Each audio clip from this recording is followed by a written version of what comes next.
I raised my hand for one when we were ordering. Wow. I'm just like mesmerized. Thank you. Yeah.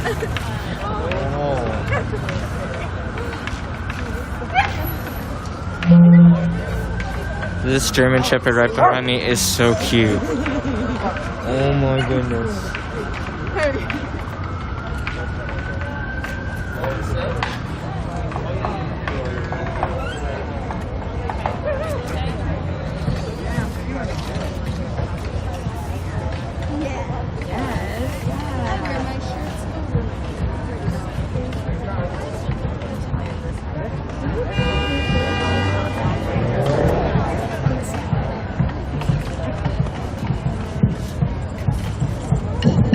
You want to see the doggo?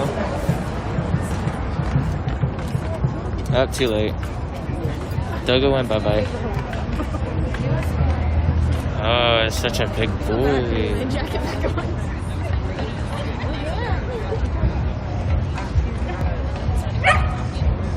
Officially 3 shirts on. And one of them is like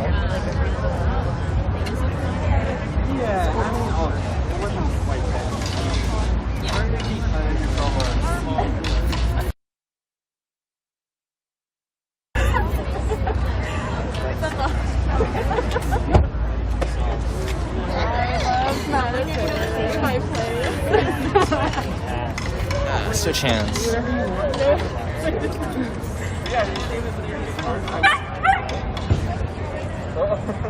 Like also like Like it would take half an hour. Oh, okay. I thought it did.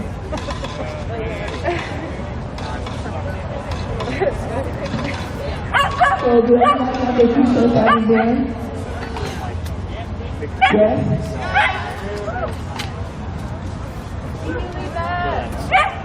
What about the flower girls? That's always one of the cemetery. That's one. Who all did not get a t-shirt?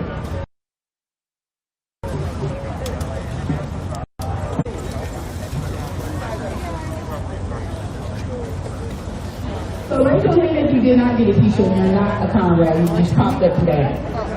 no, you're what? What size? What size are you? So can everybody raise their hand that did not get a t-shirt at all?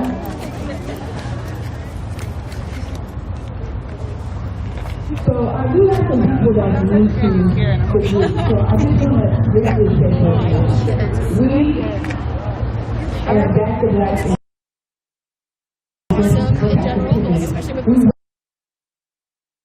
Really hard to get through for developing cases. And I just want to let you guys know that it's just not about popping up and showing up because t-shirts are being given out. I hope that if I give you a t-shirt, I keep it real with you and keep it real with me, that this will be the last day I see you after March. Because I have an issue with that, and I will address it. So I just wanted to put it out there. Okay. So, if you guys are small, please step up. If you guys are larger, please step up.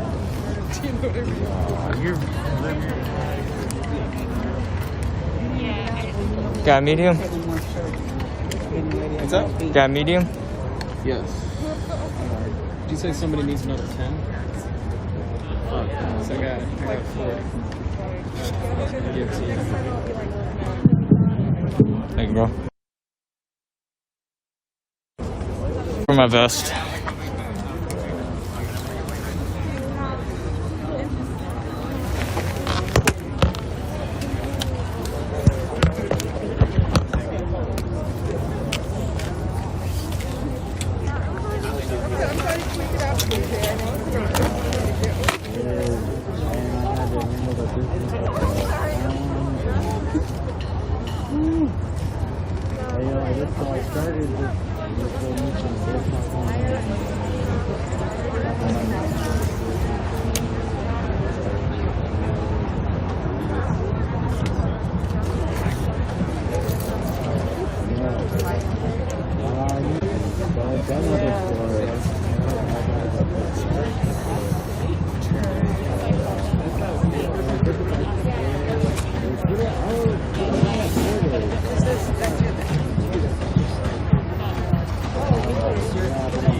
Okay.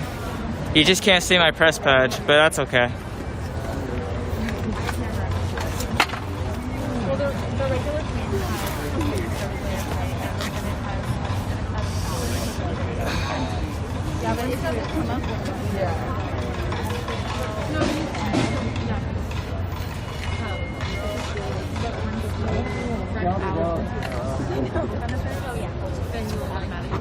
I guess now if people want to call me fake press, they can call me fake press now.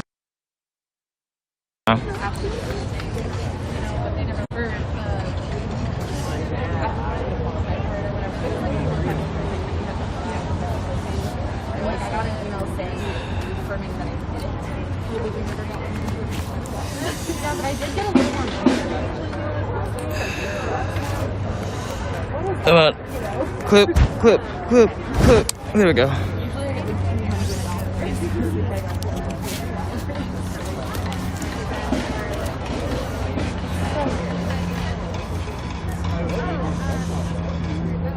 I dig it. I dig it. Do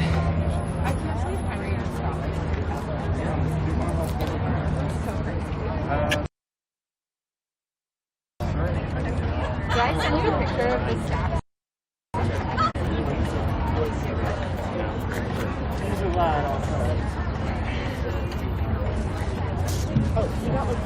Okay, so we all done? Did you guys, we got a few more things.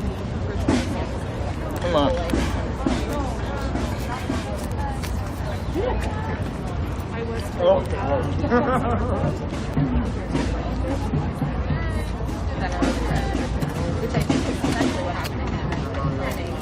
Jeez, what's wrong with my tube? Oh, that's why. Jeez. Hold on.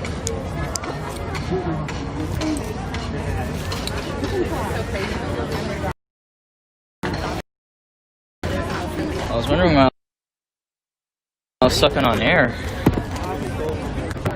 Hold on, I'm gonna put you guys down again.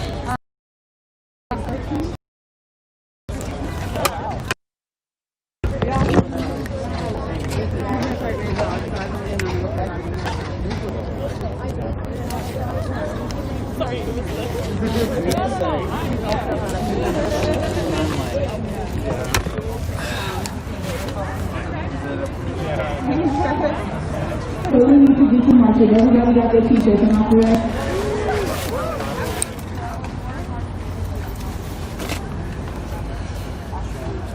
There we go.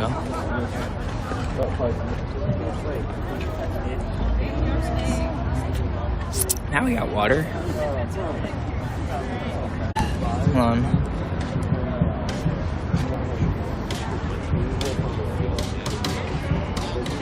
Ten toes press. True.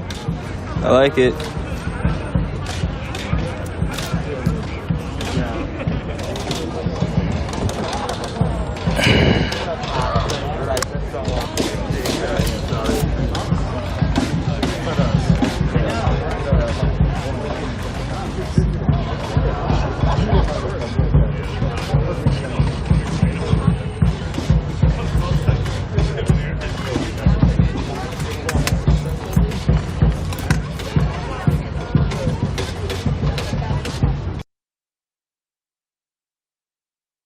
Okay, I think we're ready to go now.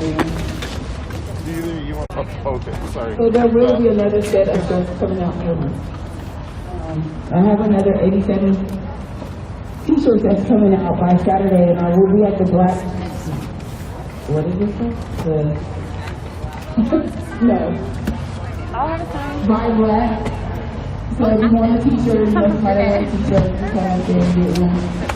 I will be up there selling juicy special pound cake as well. How's the market? We haven't even started yet. It's about to get hyped. You kidding me? It's delicious. Lemon pudding pound cake is what it is. Homemade.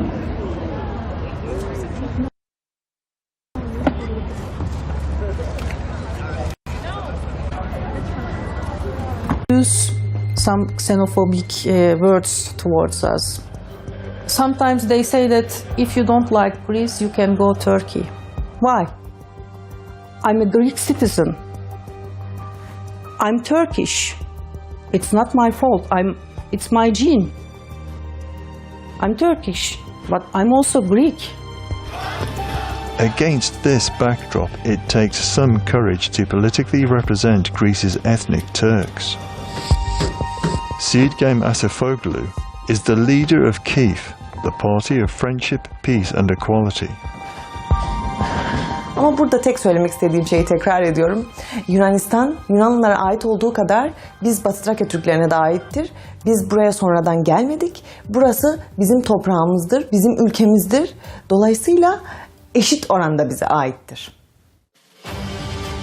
Sidgem says she is frequently misquoted and vilified on national TV and targeted by far-right extremists. Πρόεδρος του κόμματος, η όμορφη 32χρονη μουσουλμάνα Τζιντέμα Σλάφου.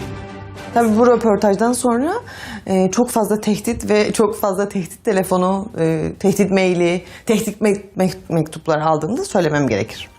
Seni öldüreceğiz, işte seni de öldüreceğiz, senin aileni de öldüreceğiz, işte çocuğunu kaçıracağız. bu tarz şeyler aldı. Evet. Nevertheless, in Greece's most recent parliamentary election, KIF came top in the provinces of Xanthi and Rhodope with a third of the vote. It prompted a racist backlash in the region's biggest city, Alexandroupolis, where Turkish cemeteries were desecrated, tombstones smashed and daubed with nationalist symbols. Sidgem remains undaunted. Dostluk, Eşitlik ve Barış Partisi olarak bir gün mutlaka meclise gireceğimize inanıyoruz. Bunun için de faaliyet gösteriyoruz zaten. Zaten çalışmalarımız bu yönde. That may not happen soon. A national election threshold of 3% effectively prevents any politician representing the Turkish minority from entering parliament, as it accounts for only 2% of the population. The Turkish policy is much stronger in the traditions, but not politically. No. The Bulgarians and the Greeks have tried consciously to put it as far away as possible from their everyday political life. Would you say that it's an effort to more or less expunge the Turkish culture? The Turkish political culture, yes. But critics say that all aspects of Turkish culture are under attack. Architectural relics from Greece's Ottoman past are disappearing fast. Practically no state money is allocated for the upkeep of ancient Ottoman monuments, which are allowed to fall into disrepair, and money for their upkeep from Turkish cultural foundations is prohibited. There were more than 3,000 monuments of Ottoman heritage here in Greece. But in recent years, we just have 300. The Greek policy about the historical monuments of Ottomans is let them be demolished. They don't want them here. The Bayezid Mosque in Didymatecho is a masterpiece of Ottoman architecture. It is the oldest mosque in Europe, built in the early 1400s. Suleiman speaks for the ethnic Turks of Didymatecho. Evet, bizim Müslümanlar için çok önemi var. Bir Osmanlı eseri. Yani Batı Trakya'nın kalbi burada atıyor. Avrupa'nın kalbi burada atıyor diyoruz biz. Bizler için çok önemli. But disaster struck in 2017 when inexplicably the mosque caught fire. The official version is that sparks from welding equipment left in the building somehow reached the wooden roof, which then caught fire. But few locals believe the story. Şimdi itfaiyenin verdiği rapor bu. Ama öyle mi? Actually, we are suspicious about the fire.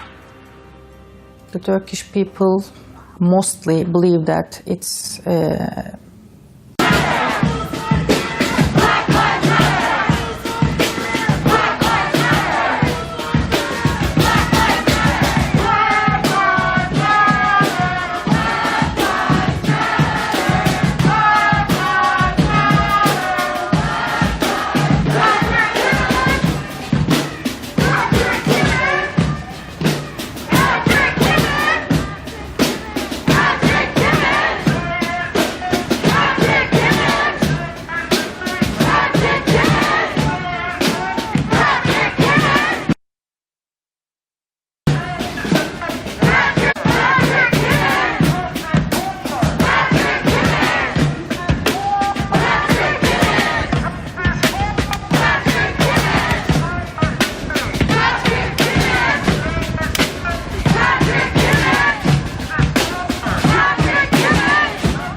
Akira.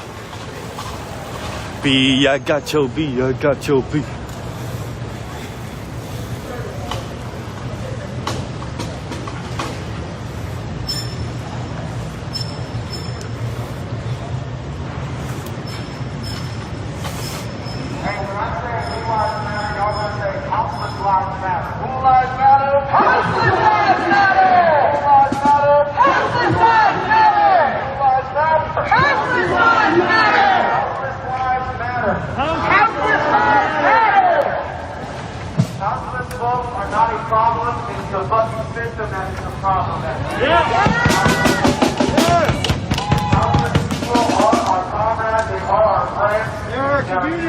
Just like all of us.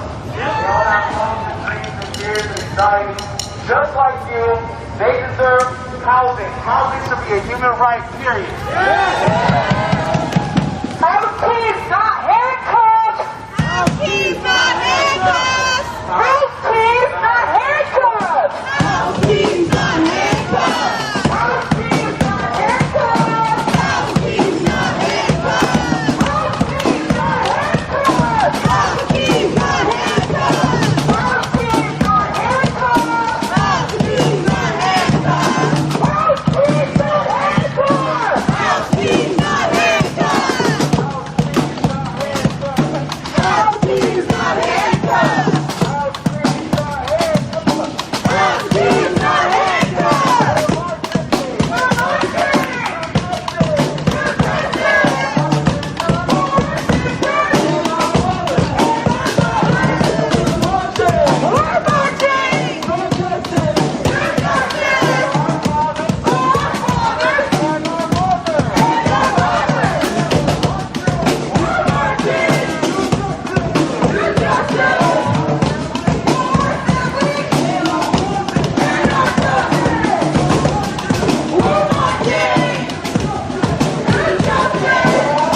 give yourself a round of applause. That's not loud enough.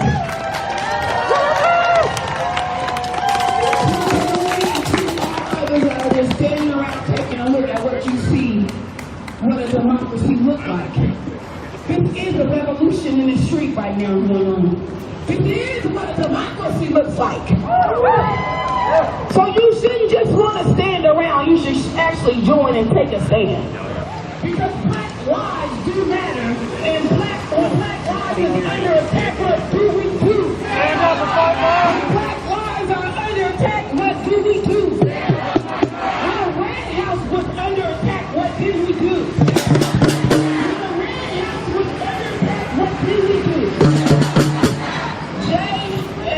JFPK is what you're looking at. Justice for Patrick Kennedy. JFPK is what you're looking at. You just ain't looking at JFPK, you're looking at Back the Black. BTB. Back the Black. We are stomping our heels, our 10 toes is kept to the pavement, and from downtown Portland, from City Hall to MLK. Every Thursday from 11 or 12 until we're ready to stop. We are here to take our land back. We are here to take our streets back. We will do that by any means fucking necessary. We are here to turn up the heat because we can free protest and stomp our feet on the ground just like fuck the Back the Blue. Fuck Back the Blue! We are here to do just that. We can do anything we want to do, and I know he's not putting his hands on one of our comrades because we will handle him today. We will definitely go there today. We will definitely go there today. Definitely. You don't have the right to come walk through our protest by any means fucking necessary. We didn't walk through your protest, don't come disrespecting ours. We don't disrespect Back the Blue, don't disrespect Back the Black.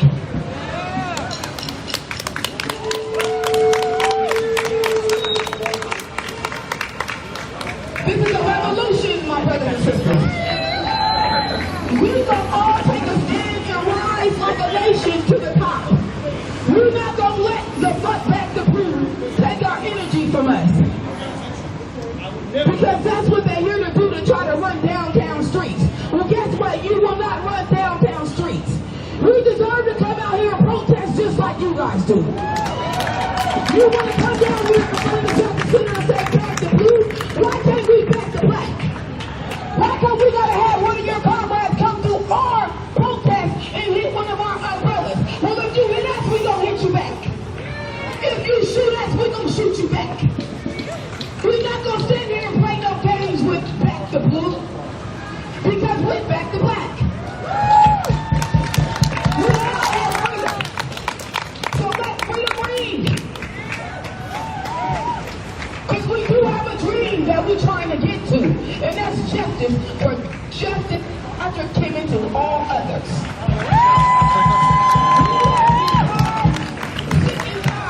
Of the Portland police doing whatever the fuck they choose and want to do to our black brothers and sisters and queens.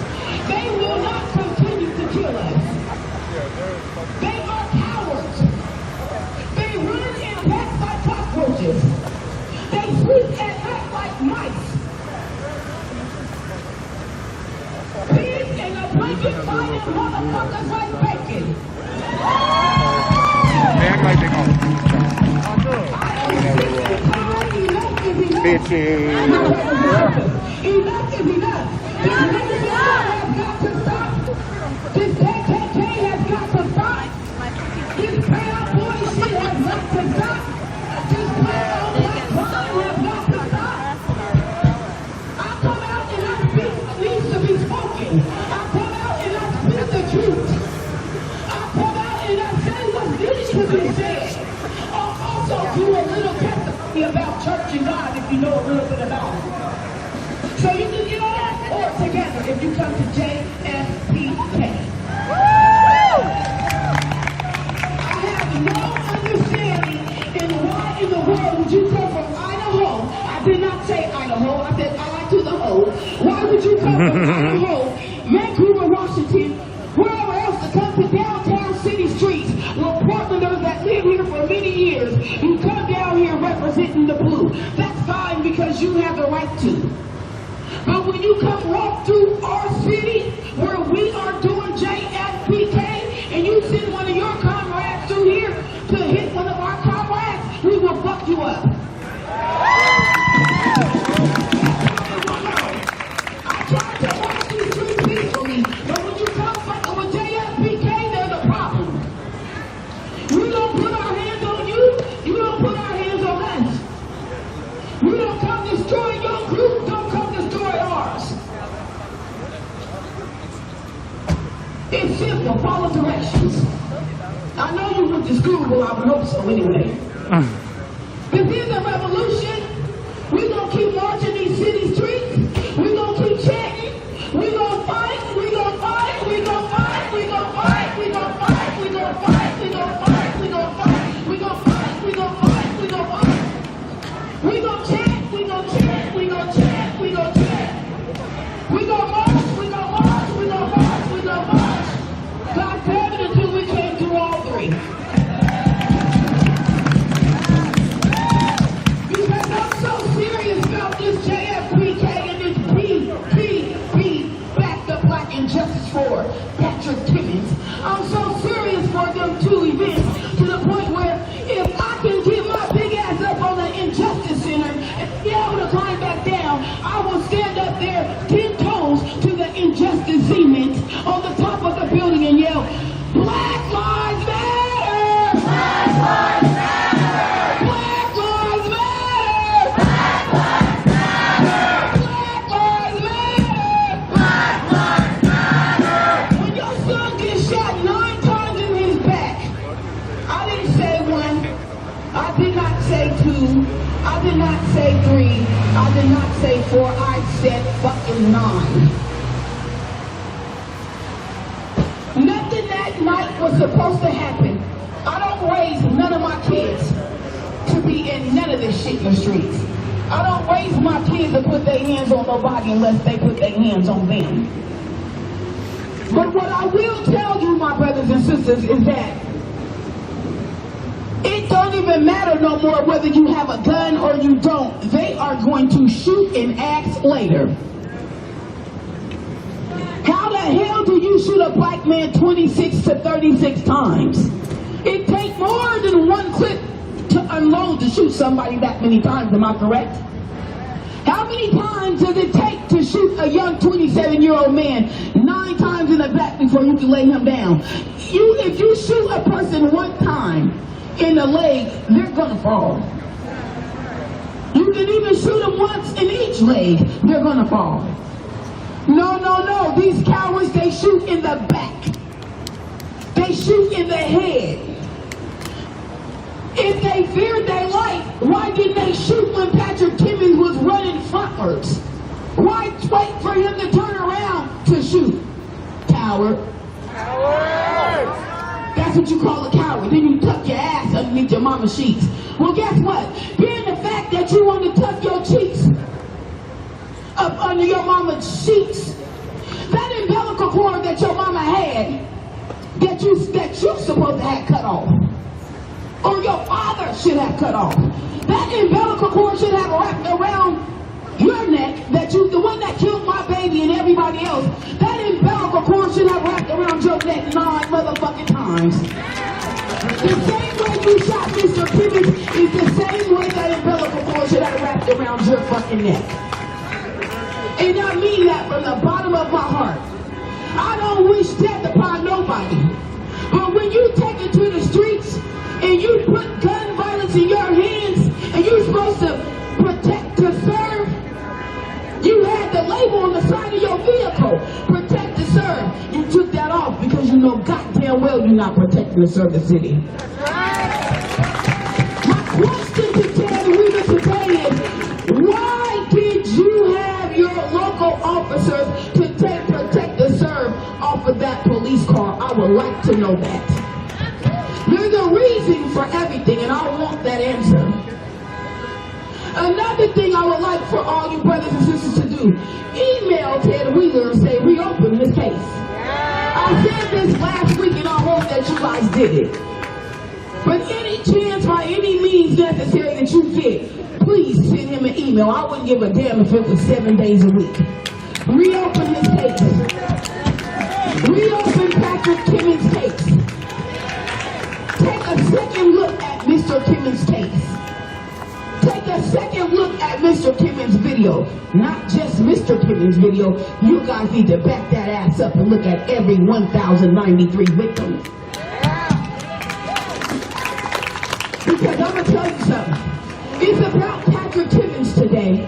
But I want to make aware of this to you that it ain't just about Patrick Kimmons. It's about all others as well. It's more black people, white people, Latinos, Africans that has been murdered wrongfully by the police. I'm not here to play the racist card. I'm not with that. I'm black and I love the skin that I rock in. I get up every day walking through the hallway. I like me. I am the shit. I wouldn't change my skin for nobody. I don't need no makeup. I put it on because it's cake up makeup day. Yeah. If I want the makeup on, I might feel like I want to cake up. That's why I wear makeup. I don't need it because I'm black and I'm beautiful. I wouldn't switch over to another color if they paid me $2-3 trillion. Because I rock the black. And I back the black 100%. So my brothers and sisters, we need to remember that we need to stay focused. We need to stay dangerous. We need to keep all 10 to the pavement. We're going to keep rocking our t-shirts because when they see us, they're going to know who JFPK is. Yes! You got a lot of organizations around here with shirts that say Black Lives Matter. I love them dearly. But it's a difference, my brothers and sisters.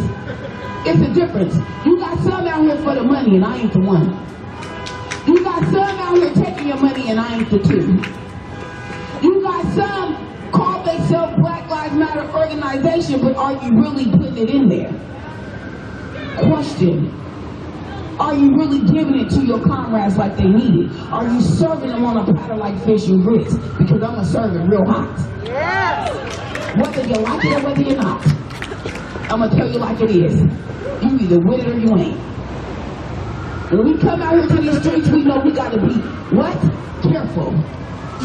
We got haters, we got Trump supporters, we got the holies, we got COVID-19. Everybody's a hoe right now to me. Period. So when we come out here in this rain, we come out here to turn up.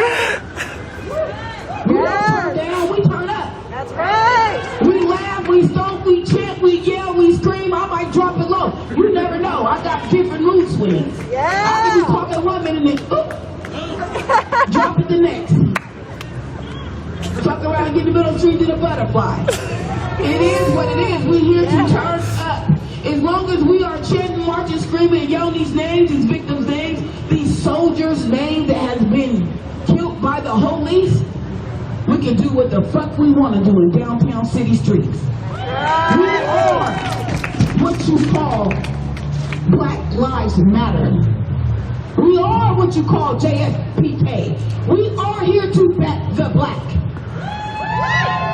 We are here to back the black. We also have a promised land, my brothers and sisters, that we need to get to. How many of y'all know what a promised land is? Yes.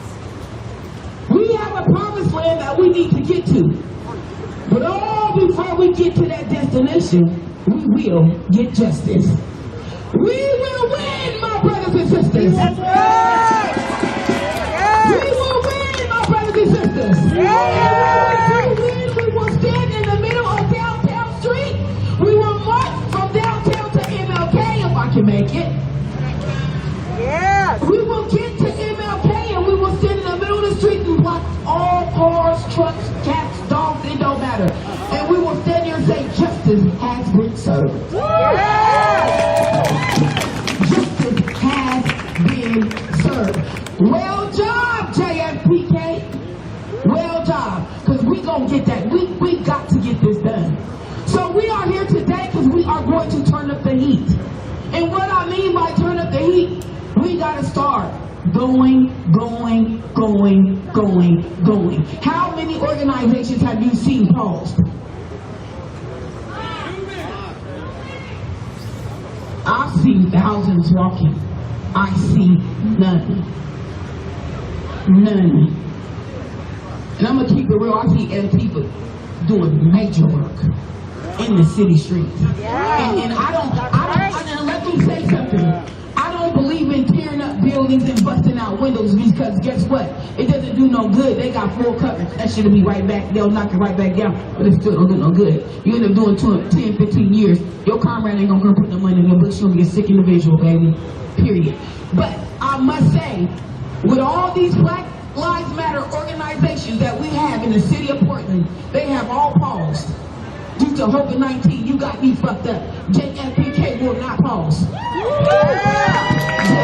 JFPK and Back to Black will not pause due to COVID-19 or the Holies. We will continue our dream, we will continue our march, and we will continue our fight. By any means necessary, we will not pause. If we say we're going to be here Thursday, we're going to be here Thursday. If we say we're going to be here Sunday, we're going to be here Sunday unless the weather is just way too bad. But I prayed on this weather last night and another comrade prayed too. Give us these 3 hours, Jesus, so we can get this mission served. And was it answered? They say hallelujah. Hallelujah. So God is good, my brothers and sisters. We got to keep up this mission and this dream and get justice for all our brothers and sisters' lives that's been stolen due to the Holies around the United States of America.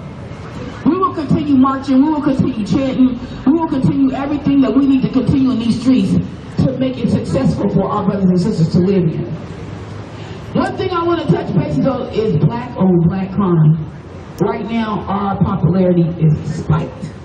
Black on black crime is up so far it don't make no sense. So I would appreciate it in our protest. We are definitely going to start pushing that line. We have to push that line about black on black crime as well. I just don't get it. We out here stomping 10 toes to the pavement for Black Lives Matter, but y'all want to do black on black crime. No, we're not doing that. My mission, along with JFPK, because he was trying to get his life situated, is to get the gang members to come together. Take a stand with JFPK. Bloods, Crips, folks, GDs, whoever you is. I call the nation today to come take a stand with JFPK family, comrades and friends and loved ones. And let's tear these streets up. And what I mean by tear these streets up is keep it 10 to begin with, to the end. Keep them 10 to the end. There's another one, Jedi. Keep them 10 to the end. That means 10 toes to the pavement, to the end. 10 to the end, baby. 10 to the end. We don't stop, we don't pause, we don't, ain't no red light with us. We going straight through that motherfucker. If it's green, if it's red, ain't no green light. We didn't say go. We don't need no green light. We are who we are, JFPK. So we're going to keep on marching, we're going to keep on chanting, we're going to keep on doing everything we can to keep 10 to the end. So let's go ahead on and keep marching. Let's march, let's march, let's march, let's march. Let's get some work in. Let's get some work in.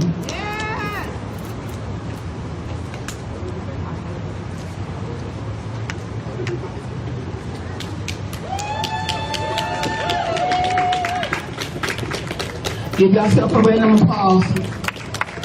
So I don't know for the ones that have came here, that's new today, we do indeed do church on Sunday. Not sure we'll be doing it this Sunday, but we will definitely be doing it. And we will keep it on JFPK page by any means necessary. We back the black. We back the black. We back the black. We back the black. We back the black. We back the black. We back the black. We back the black. We back the black. We back the black. We back the black. We back the black. We back the black. We back the black. We back the black. We back the black. We back the black. We back the black. We back the black.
Hey, how are you? How are you? I'm good.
De campañas hacen un montón de ofrecimientos y con toda confianza pueden acercarse, aprovechen el momento.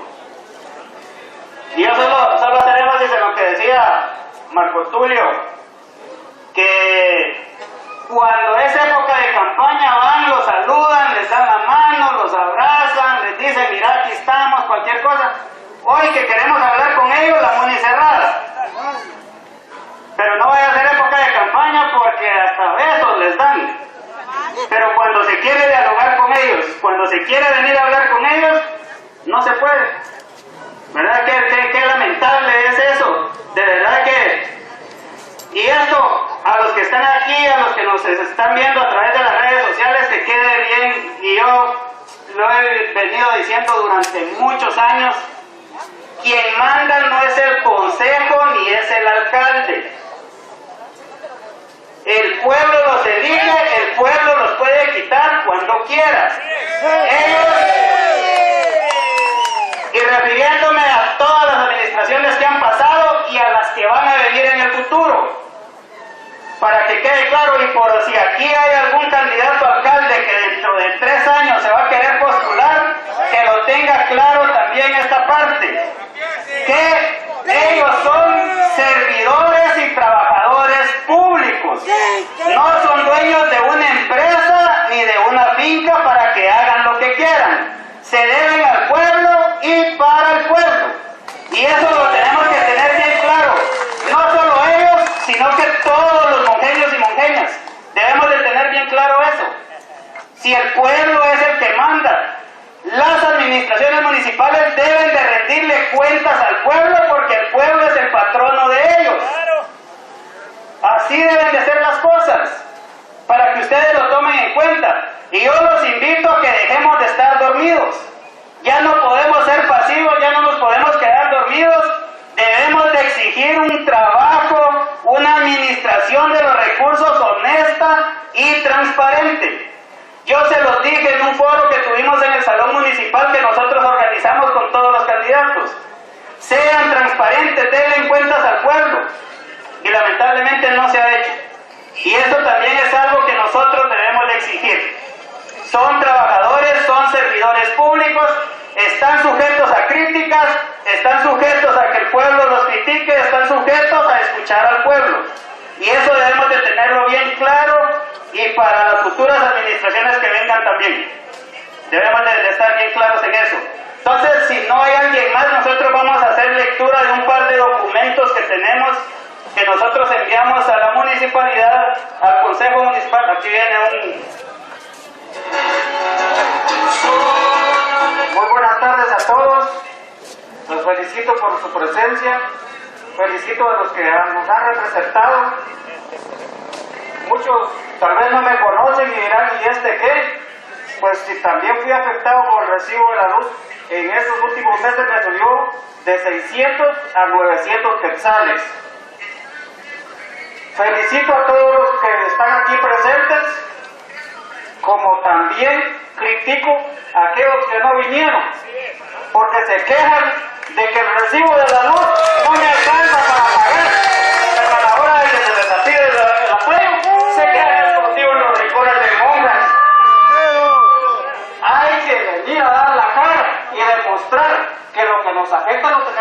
decir que no tenemos que esperar que otro haga lo que nos conviene. Demos la cara y hablemos y exijamos todo. No conozco casi monjas, tengo 5 años de vivir en él, un pueblo muy bonito, pero me da tristeza ver tan poca gente para un gran daño que nos están haciendo. Feliz tarde a todos. Muchas gracias.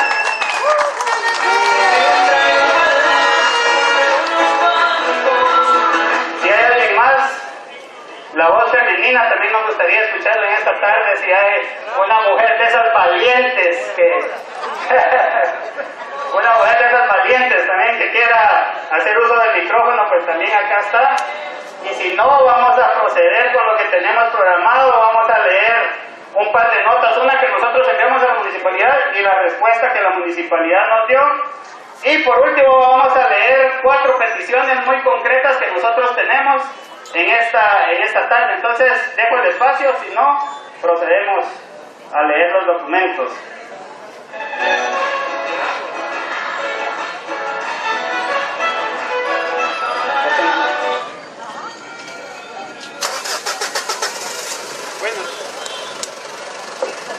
Bueno, vamos a leer los documentos entonces. Nosotros, desde que empezó esto, hemos agotado el diálogo hasta donde hemos podido. Nosotros no queríamos hacer esta manifestación esta tarde, por el tema de la pandemia. Tuvimos 2 mesas de diálogo donde estuvo presente la Procuraduría de Derechos Humanos, la Comisión Nacional del Diálogo, Energuate, la Comisión Nacional de Energía Eléctrica, Gobernación Departamental, el Consejo, los vecinos, algunos COCODES. 2 mesas. La primera pasamos ahí desde las 10 de la mañana hasta las 4 de la tarde.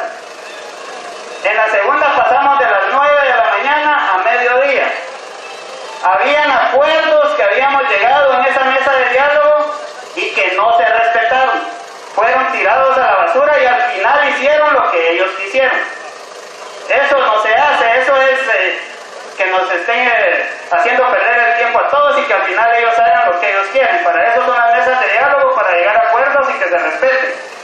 Después, nosotros enviamos otra nota pidiendo una reunión nuevamente con el Consejo, porque ya cuando habíamos recibido el estudio que hizo la Comisión Nacional de Energía Eléctrica, pidiendo otra reunión, porque la Comisión Nacional de Energía Eléctrica, en el estudio técnico que hizo, ellos dicen que con un 10.32 y un 45.36, la municipalidad no tiene deudas, sale bien con los gastos, tienen dinero para comprar lámparas, para poner lámparas en parque, para uso de vehículos, para comprar cables y todo lo que quieran, y con eso está bien. Ese es el estudio que dice que hizo la Comisión Nacional de Energía Eléctrica. Con base a ese estudio, nosotros hicimos una conferencia de prensa con los medios de comunicación y hicimos llegar una nota al Consejo Municipal que dice de la siguiente manera: a honorable Consejo Municipal, hicimos llegar esa nota y esa reunión fue el día martes, esperando que en esa reunión agotáramos el diálogo y llegáramos a un acuerdo. No quisieron dialogar, no lo quisieron hacer y ustedes pueden ver videos que hay, que estuvimos aquí, donde no se nos quiso ascender y al final se quedó en lo mismo. Black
It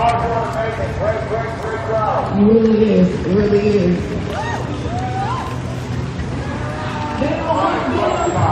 They don't want it. You know what, you guys?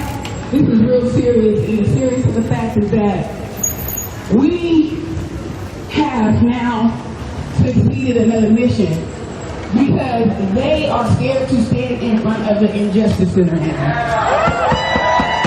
Instead of standing in front of the Justice Center, now they're playing peekaboo. Well, peek and fuck you, and boo too. Just step in and say, look, I see you. Because you peeking, but we do see you. From all angles, playing peekaboo shit. We don't play peekaboo. If we walking and they peeking with their cameras, we'll take a picture, motherfucker, because we're the last one. You feel me? We're going to keep on taking it to the streets. Fuck the police. We don't get no justice, the streets don't get no peace. When we don't get no justice, the streets don't get no peace. Hey, no justice, no justice, no justice, no justice.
Give myself a round of applause.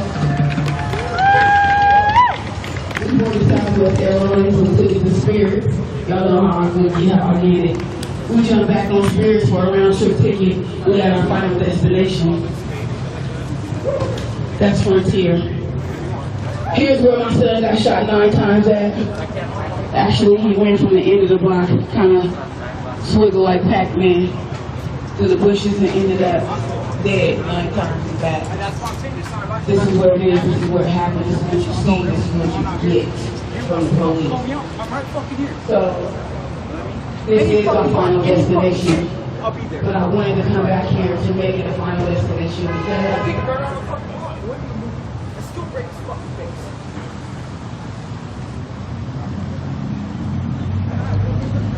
it's very emotional for me.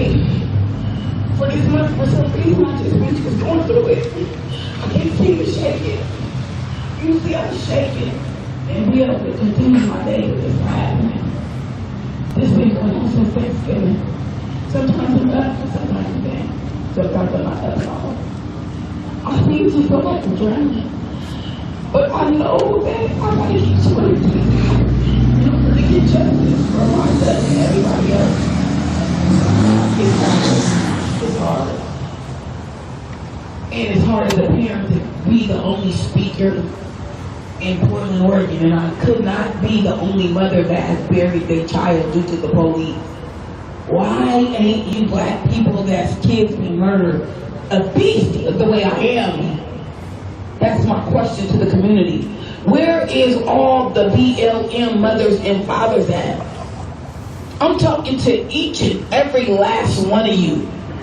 I've had people, kids just recently get murdered. My son got murdered 2018, and I took the choice to put my life on the front of the line, to send out testimonies to people about getting out here with BLM marching. So my question to you, my brothers and sisters behind social media, behind Nevada, wherever you is and you lost a son, here in Oregon where I stand 10 toes to the pavement, 10 to the end, and to the begin, why aren't you out here standing with JFPK comrades, talking about how your kids been murdered? Are you scared? There's no reason to be scared. I'm gonna die for them. My kids are grown. I have to get justice for JFPK and all others. This is what I see my future in doing. Getting a building, getting a business called JFPK. I'm on a mission. I'm on a mission. With y'all or without y'all. And I don't mean to be rude, but this building that's coming up that I've already went and looked on MLK and Fremont, it's mine. That's how tough I am. I'm a beast. I'm behind buildings, I'm behind mayor houses, I'm behind courthouses. I'm talking to district attorneys, but I'm not scared. No scary bloodline in my body. My mama didn't raise a punk or near a fool. I will get justice for JFPK.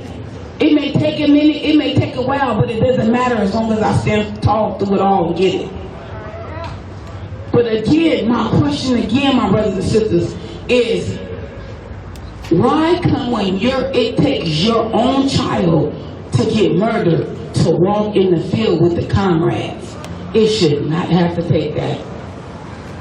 It should not have to take that. I have told many parents before they just buried their kids, I have said to them word for word, would you like to join my march? No, we ain't with it. We don't with it. We just, we gonna cheer you on from a distance. I said, no, you gonna be cheering on your own when they take yours. And I'll be goddamn. Bam! The kids get killed by the police and they out there, they want everybody to march. But the difference between me and them is that 2 wrongs don't make it right, my mama taught me. So as JFPK organizer / leader, I must stand tall with them even though they didn't stand tall with me. Because their kid died the same way my kid died. So I gotta show up, turn up, and show out and let them know this is what JFPK do. This is how JFPK get down. Even though you ain't never, ever, ever picked up the phone or sent a text or email or came and supported JFPK, I'm still gonna support your son. I'm still gonna support your daughter. I'm still gonna support your cousin, your uncle, your loved one. JFPK keep 10 from the beginning to the end. With whoever lives are stolen by the police. That is a promise. I am that jump out by JFPK.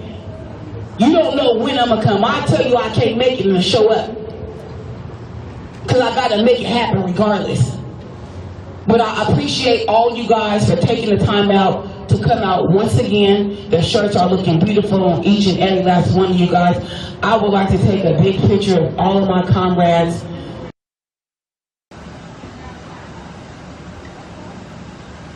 Can conclude right now is the fact that the cars were in the road, and as I noticed, traffic was slowed but not completely stopped.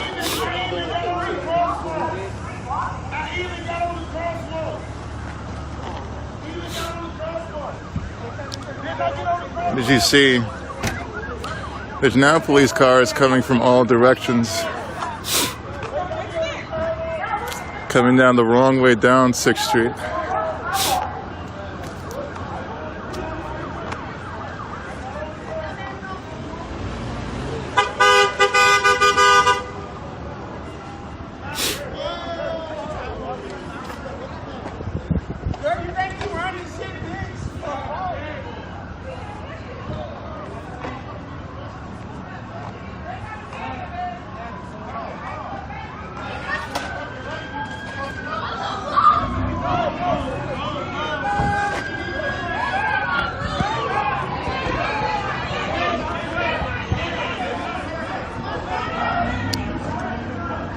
Is that Lily?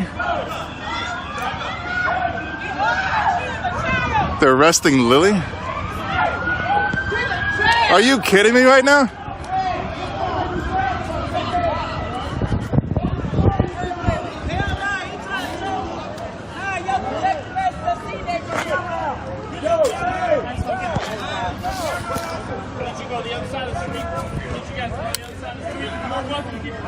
I seen her go down. I didn't know it was her though. I seen her. Oh, you gotta be kidding me right now.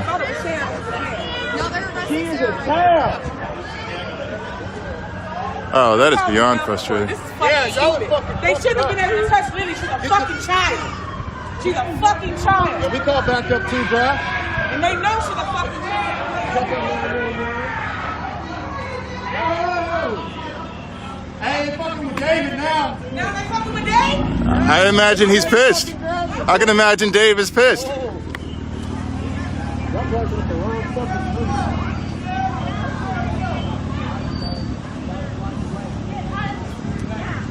blocking the street. Yes, ma'am. Get back in your car. Yeah, I'm gonna take you there. Get back in your car.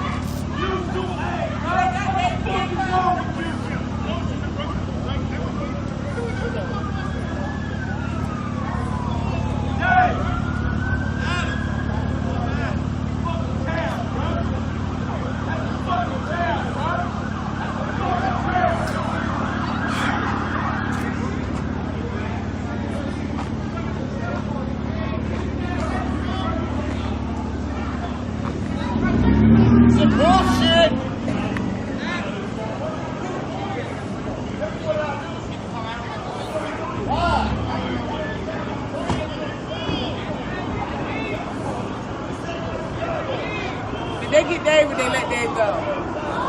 Dave's over there. They didn't get Dave? Dave's not detained. Say it again, Sarah. What'd you say?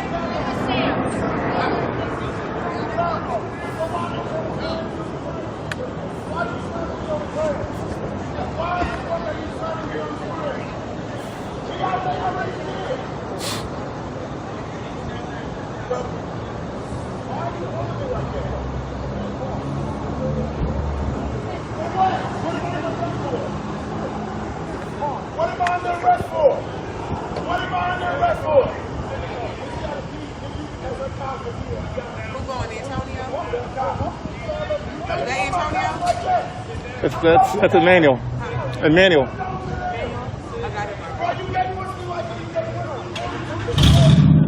You expect me to go down like this? I am. Nigga, let me get the fuck in the car. Let me get the car.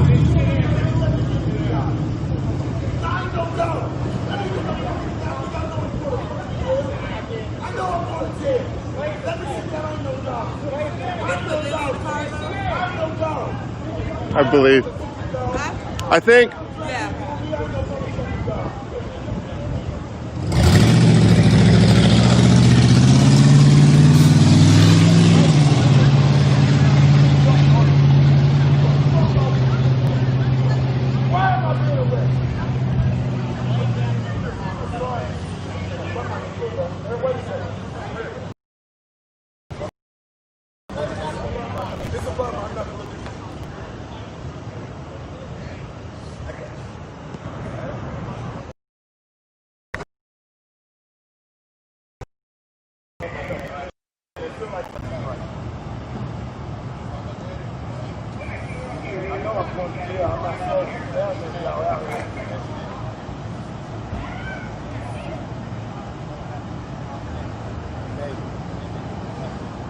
Yeah.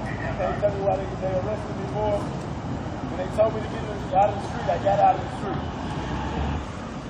So what am I being arrested for?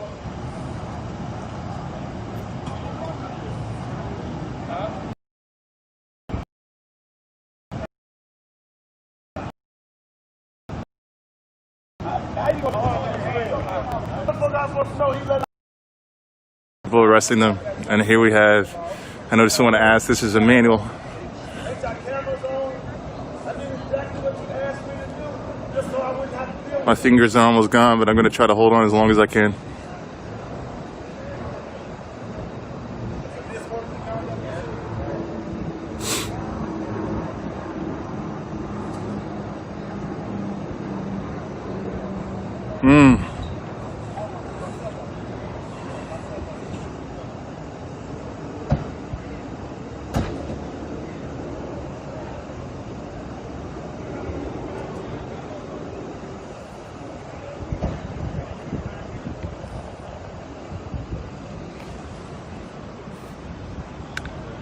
I need to get over to the other side.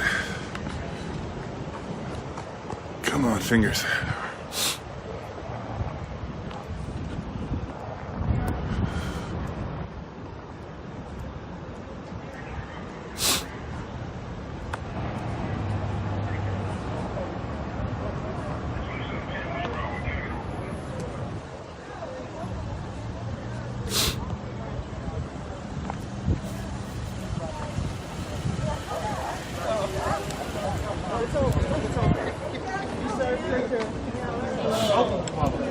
Every day. What you gonna fucking die every day? What a day.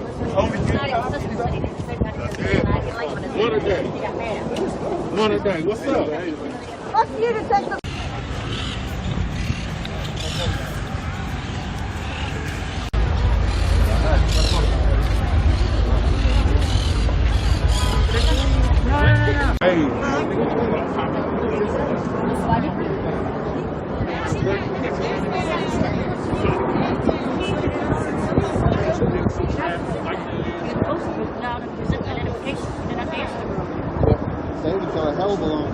Yeah, you asked her.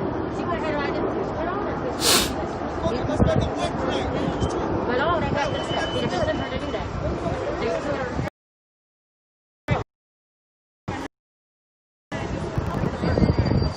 Just put the young girl on house. Yeah, no license, no idea what to do.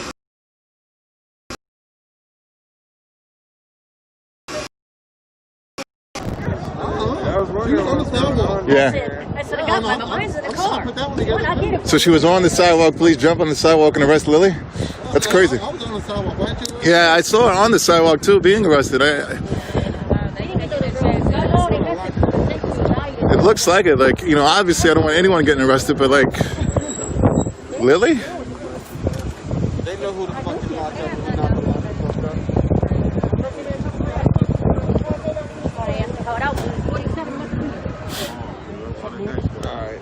It was live a minute ago. I don't know where the fuck you're at.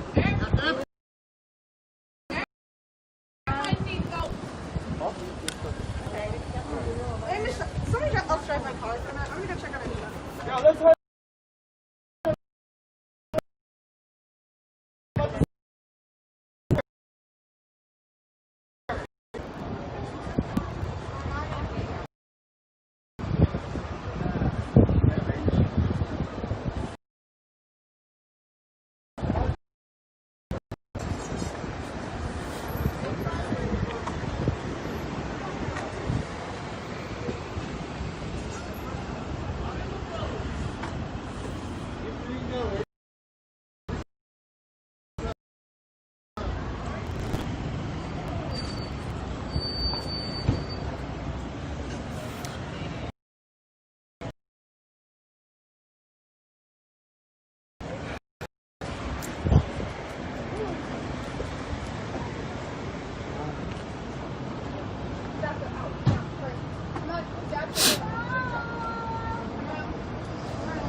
I know that there was a plan to go and scoop those people up today and bring them to Camp Last Hope. I'm not sure if that's happened yet or if that's going to happen. But when that happens, people are risking their lives and their safety by during a pandemic, by taking these strangers and putting them in their vehicles with all their belongings and bringing them into this camp. And that can give you an idea about how passionate the people are that are working to save these people's lives. Because last year, we lost almost 100 people to freezing deaths here in Salt Lake City from being unsheltered. So we're working our hardest right now to make sure that that doesn't happen.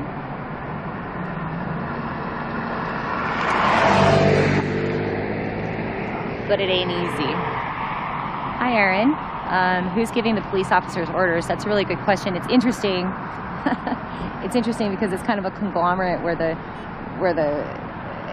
it's like people complain to the mayor's office and the health department gets involved. That's kind of their bottom line on why they're saying it's okay for them to take people's belongings and throw them away in the dumpster, because they're saying that because it's a pandemic, there's a health issue there, and so those people aren't allowed to have their things. And so it's like the health department, the police, the mayor's office. I'm not really sure. I'm not really sure who's calling the shots here. They say that it's the health department, but it seems like there's definitely multiple organizations involved. You have a collapsible rolling cart. That would be amazing. Yeah, like anything that we can do to organize the kitchen would be awesome, you know? Hope you're well.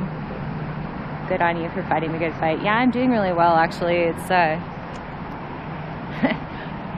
it sounds really weird, but this whole project has definitely lit a fire under my ass and gotten me out of a pandemic funk, you know. There's nothing like the immediacy of an emergency to get me going and help out. So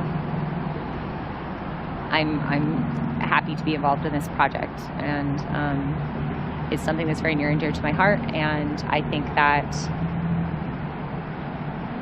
it's crazy that there aren't more people that have eyes and hands on the situation trying to help mitigate this cruelty that's happening in Salt Lake City. Someone needs to donate the collapsible rolling carts to transport. Oh, hi. Ooh, that's loud. I see.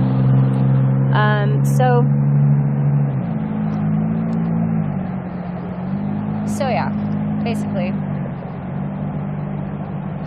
police are coming through, kicking people out of the only homes that they have, making them move along down the street without many resources or telling them even where they can go. So we're kind of taking a stand here and trying to work with the health department and trying to find, and I want to be really clear about this because a lot of people have been sending me messages and making comments on our posts that I want to be really clear that nobody thinks this is a permanent solution. Nobody thinks that we're like building a utopia here underneath this overpass and it's going to be this permanent solution that we're all going to be stoked about forever. That's not what's happening here. This is triage. This is an emergency.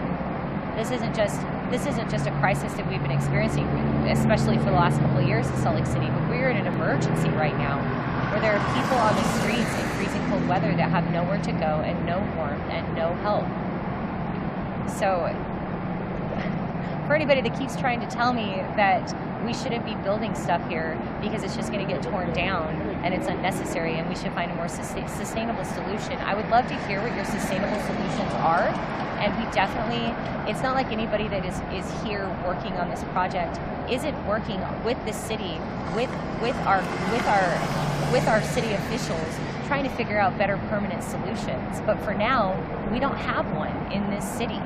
There's not enough beds for people to sleep in. There's not enough resources for people to go to. We don't have the right resources available for people to get back up on their feet. And so until then, we have to find a better solution. And it may be ad hoc, and it may not be through the most legitimate channels, but it's the best we can do for now. And I think it's pretty good. Things have been going really well here. We've been setting up some community rules. We have seen people who have been experiencing so much trauma from being displaced so much, and all the trauma and anxiety and depression that comes along with being houseless and on the streets to begin with, and coming here and being able to sit around a campfire and relax and have a night maybe where it's warm enough for them to sleep. And the peace that's coming from that. That is KJ from Salt City News. He is here as well. He's in Facebook jail, so he can't stream right now. But he has been an awesome helper and support for this project.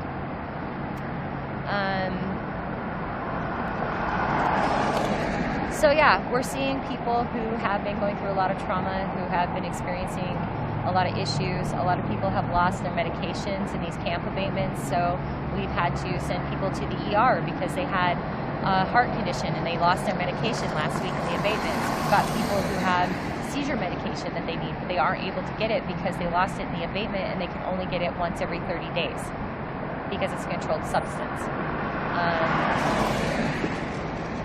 But still, we have people here who are actually getting some meals in their belly. They're allowed to sit around a campfire and hang out and tell their stories and feel human and just get a little bit of their humanity back. And that's really important right now for these people as they are experiencing abuse from our city.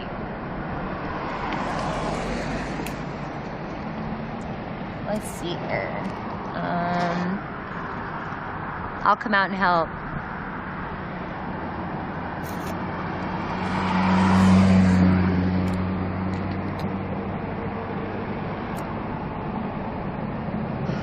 So, things we're looking for on this project that we could really use some help on are a box truck or a big empty van, a cargo van that we can store materials in and lock up. It wouldn't be used for shelter at all, it would just be used for storing materials. And I would be willing to take personal accountability for any sort of vehicle that comes through and make sure that it gets taken care of. But it would be really nice if we could get all these amazing food donations that we're getting off the ground and put them in a better location.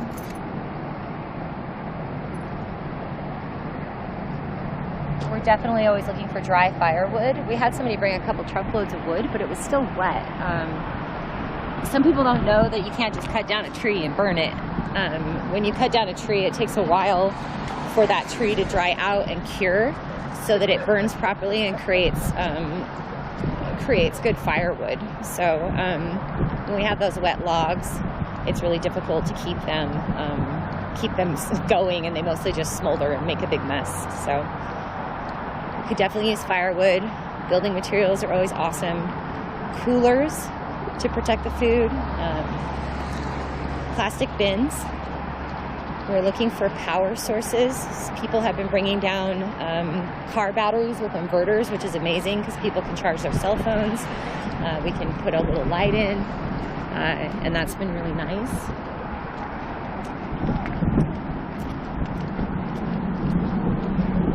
We're also looking for lights. We did get, somebody did bring some work lights by, but we haven't quite gotten a power source for them yet.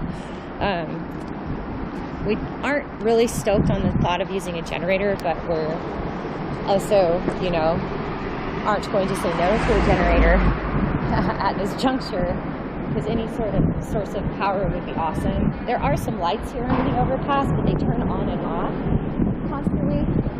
Sometimes every 30 seconds the lights turn on and off here, which can be a little bit disorienting and not the best for safety.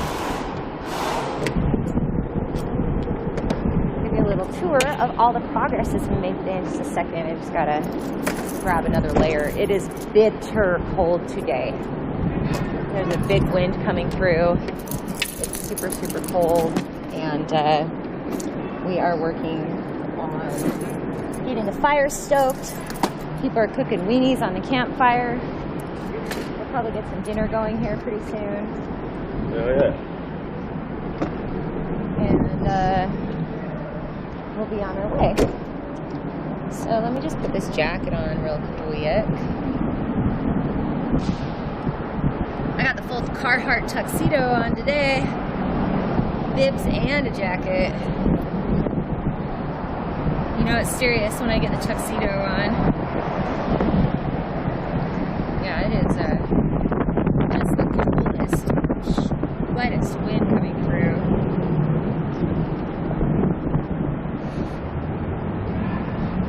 But we found if we put these,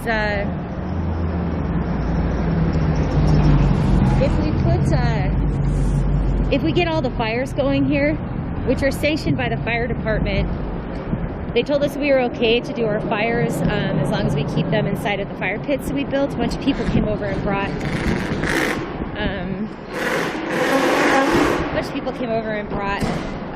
bricks, and so we made our own little sanctioned fire pits, and the fire department says it's okay. And if we get these fire pits going and really cranking, we can get it to be temperate here underneath our roof. Darren, are you okay being on camera? No? That's fine. So, we've got some volunteers here building. We're working on building some tables and some shelving so that we can store all this food. And as you can see, oh my gosh, you guys, I don't know if you've been following the last couple of days, you know how long underwear would help for the cold. Yeah, long underwear would be awesome. I have 3 pairs of long underwear on, and I am still chilly. But we had a really awesome delivery of wood today, which is great. If there's any lumberjacks out there that want to come split some of this up, you would have my forever love and adoration. I love somebody who can split some wood.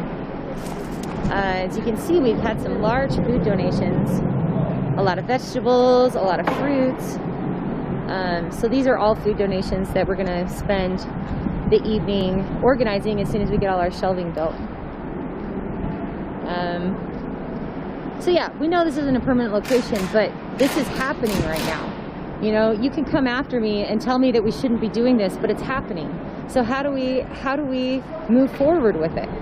Okay, people are bringing us food. What do we do with this food? We have to foster it and be responsible with it, and that comes with taking care of it by building shelves and stuff. So we gotta build the shelves. But you guys have a burner, it's fine. We can build stuff, we can take it down. It's no big deal. I do it all the time.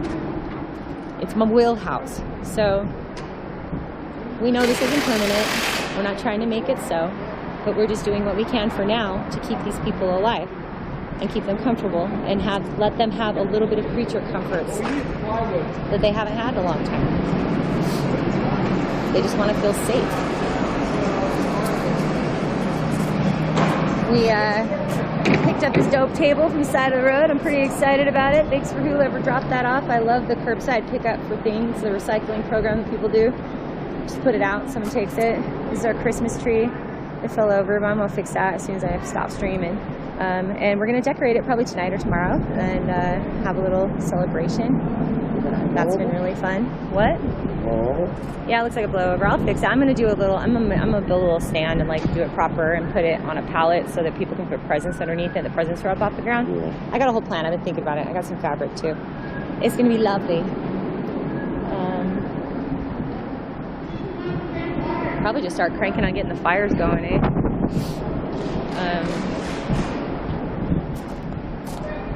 Yeah, so we've got these fires going all the way down the lane.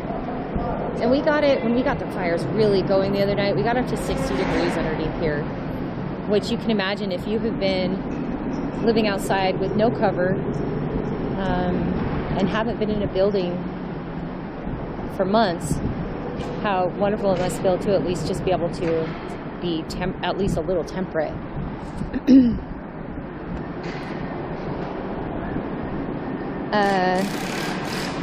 Someone asked in International what's going on. Do you want to do a TLDR? Because I'll end up doing a full story instead of a TLDR. Yeah, sure. Are you saying like right now, this very moment? I'm gonna go through chat really quick. If I get too far behind, I can't get it together. Wouldn't it just be easier to give them shelter? Yeah, you talk to the city about that.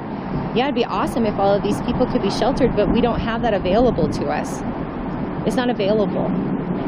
There is possibly there was an emergency meeting of the city council last Friday, when the abatement started happening and we started building this camp. and they are going to open up a motel over all the way out of the airport, which is difficult for transportation, by the way. And you're taking these people way far away from all the services where they can like get anything done, and way far away from their jobs, because believe it or not, a lot of these people actually have jobs. Just because you're houseless doesn't mean you don't have a job. And so they're taking them all the way out to the airport. That's supposedly, you know, the emergency meeting was last week, and they said maybe in the next couple of weeks they'll get that open. So there's needs to be an immediate response to what's happening, and it's moving really slow, you know. And so, you know, government moves slow, bureaucracy moves slow, but we do not. And we have to do something to help these people now. So like I said before, this is a triage. This is just taking these people and figuring out a solution for now until we can work with some programs and get everybody housed. But that's going to have to be on the city.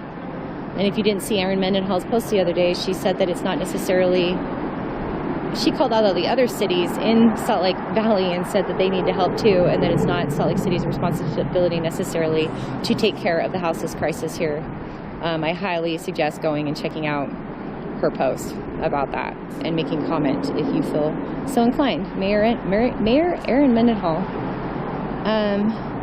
I know once you're not in that hyper state of anxiety and can actually sit down by the fire and relax, you're more prone to getting sick, and all the other challenges in doing so is so dang sad. Yeah, Aubrey, I was actually talking about this last night with everybody, that when you're in a fight or flight mode, your body is pushing, your adrenal glands are pushing out cortisol and stress hormones to keep you alert and keep you alive, and keep you as spry as you could be if you're in an emergency.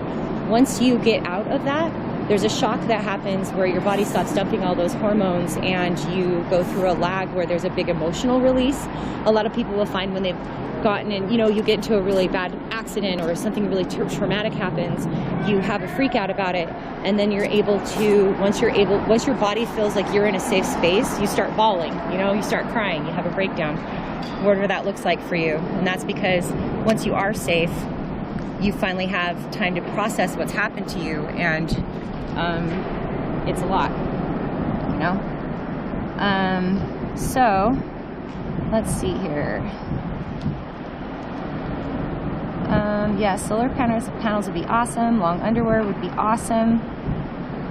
Block the east wind. Yeah, we've been talking about making some wind breaks. We're trying to figure out what we can get away with without causing too much trouble with the city. Have any more pans come in to cook with? I was going to hit DI for some more. Wendy, I'm not sure. I haven't had a chance to catch up with Christian and get an inventory of what's come in today. I can find that out for you and message you in a little bit. A wok and a skillet. A skillet would be awesome. I'm going to have another camp of teepees if this gets scraped again. People, please be. Someone asked, oh yeah, okay. I think if we stack the food across the east and build the shelves across the east, it would block a lot of the wind. That's an excellent idea. Oh, you got a VIP badge? Yes, you did. You are VIP. Maybe spread some starch to help cut the wind some more. Yeah, we're going to work on some wind mitigation here this evening. Oh, audio's on for international. Okay, let's give you, I'm in Canada, but I'm sending this down the line through Twitter and Facebook, hoping someone will step in with some legal help. Very evident how you all take care of each other like family. Beautiful souls. Believe that prayer is coming your way too. Well, thank you so much. That's very sweet. Yeah, as much visibility as we can get so that people know this is happening. This is a crisis. It's not happening just in Salt Lake City, but this is happening all over our country.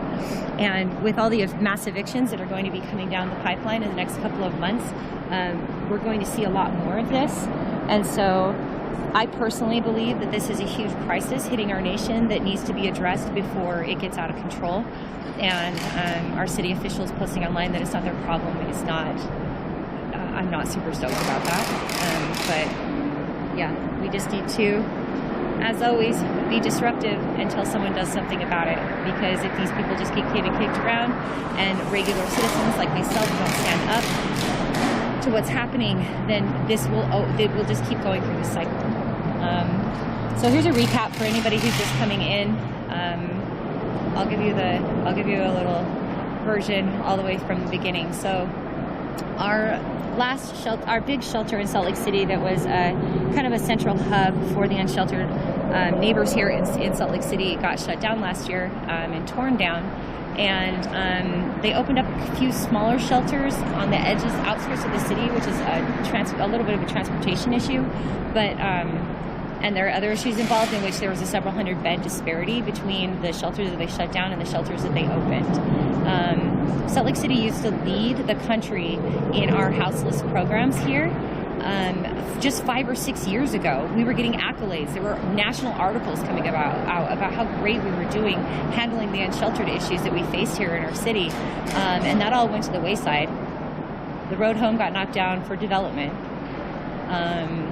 The city last year really started coming heavy down with camp abatements, where they'll show up, they give people 5 minutes to grab anything they can and carry in their arms, and they have to leave anything behind that they can't quickly move because the police are pushing them out and telling them they have to go. If they take too long, they get in trouble. You know, they go through the camp and they find anybody that has any sort of little warrant and they pull them and arrest them. They just push people down the road. They don't tell them where to go. It's not like there's mass amounts of social workers there trying to help people find resources for themselves. It's just Salt Lake City police standing around, intimidating these citizens and pushing them farther down the road and taking their belongings. There's this officer involved shooting. What? Officer involved shooting. There was an officer involved shooting here? 700 North. 700 North? We're just getting some news that there was an officer involved shooting here in Salt Lake City. I'm not sure of the details yet, but that sounds about par for the course. There should be more talk about the fact that, I gotta go back. There should be more talk about the fact that a life was actually lost on Monday. A gentleman died, and yes, the attention on this camp is great, but why are we not talking about the death of a man? Shane, I don't have a lot of information about that. I just saw that in chat last night. If you can speak more about it, I definitely think that that person should have a voice. I'm doing the best I can in getting the coverage that I can. So please, if there's something that you feel like I should be talking about on here, please just let me know about it. I'm not intentionally trying to leave any information out. I'm trying to get out as much information as I possibly can. But you got to understand, I'm out here all day in the cold working. I'm not just sitting here with my camera all day. We're like busting our butts trying to make this thing happen. So if any help I can get from anybody else out there, any viewers out there that have information, Dick here that's commenting in the chat sends me information every day, and I really appreciate his insights and the information that he passes to me. So if you got information for me, please let me know. But yes, I mean, I can only speak a little bit on this, but we did lose a life to this week in an abatement, in an unsheltered camp.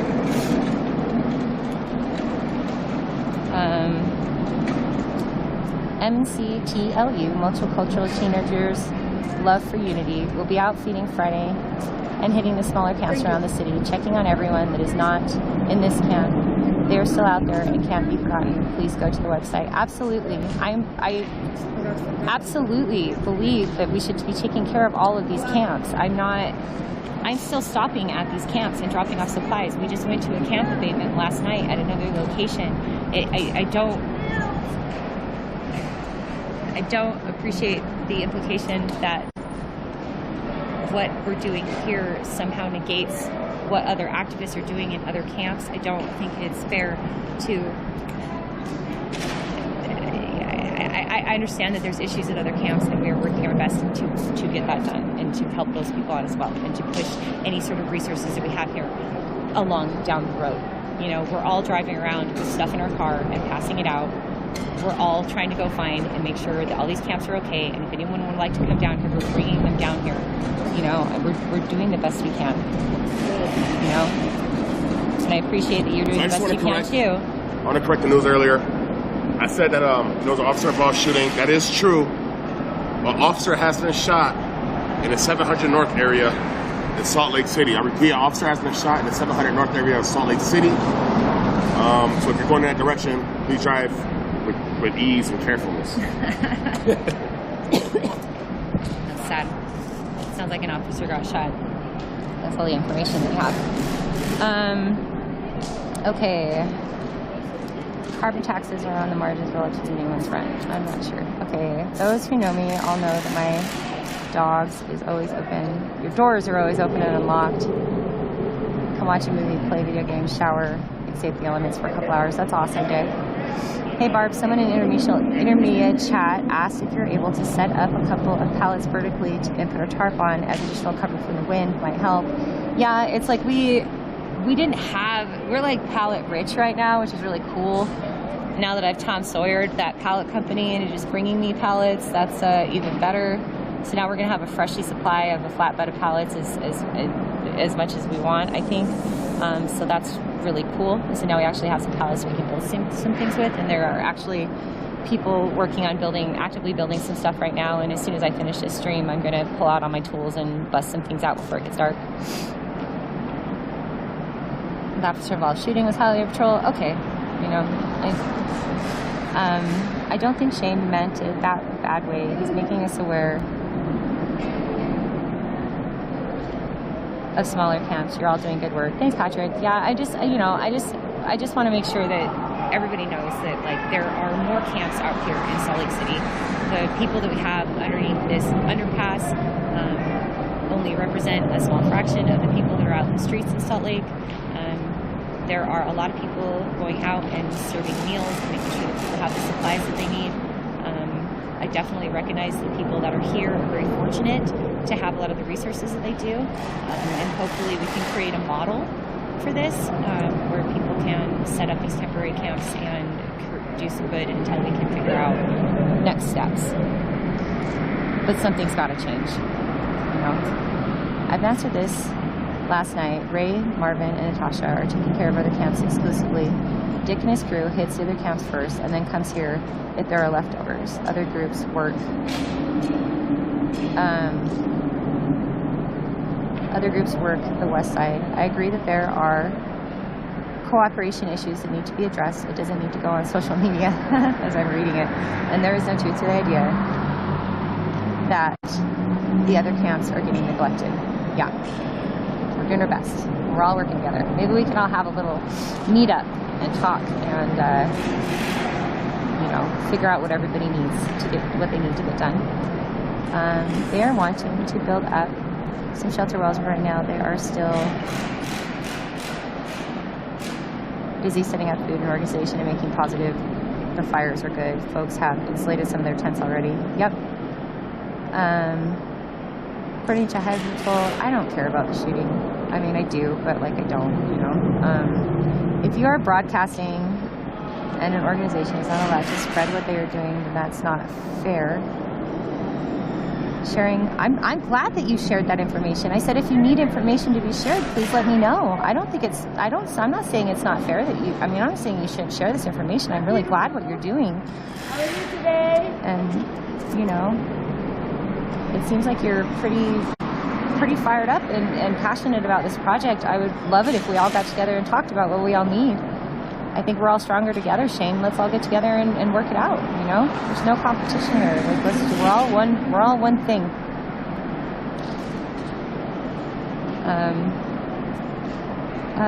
Yes, my team and others are focusing on smaller camps, yes. I love the idea to meet and coordinate. Yeah, we should definitely meet up and coordinate. Figure it out. Because we definitely we've got a lot of resources, and our biggest thing right now is just to make sure that we organize and utilize the resources and foster them properly.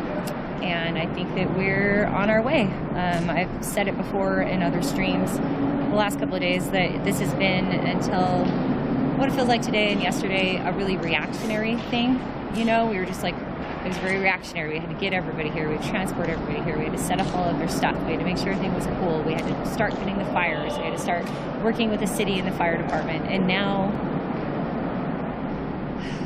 things are feeling less reactionary and more like we can proactively move forward and start really cranking on figuring out how we can utilize all these resources, get people some meaningful, progressive help, not only right now to keep them alive, but also in the future so that we can get people the help they need and steer them in the directions that they want.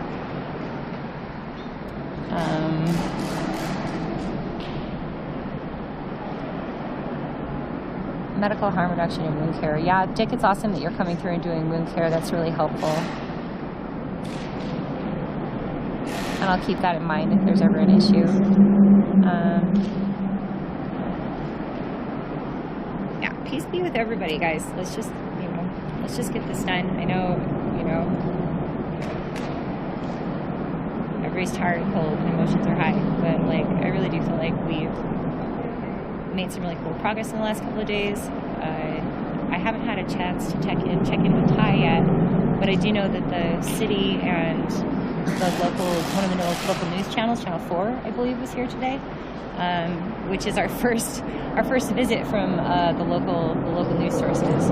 Don't worry, Salt City News, Just Media, Carl Moore, and Ground Level News all broke that story days ago, but I'm glad that the local news finally figured out that there's a story happening in Salt Lake City. No problem, guys. No problem. So yeah, I just wanted to come on and like give you guys a little progress update. I do really want to get to start building before it gets too dark because we still don't have a lot of work lights. What?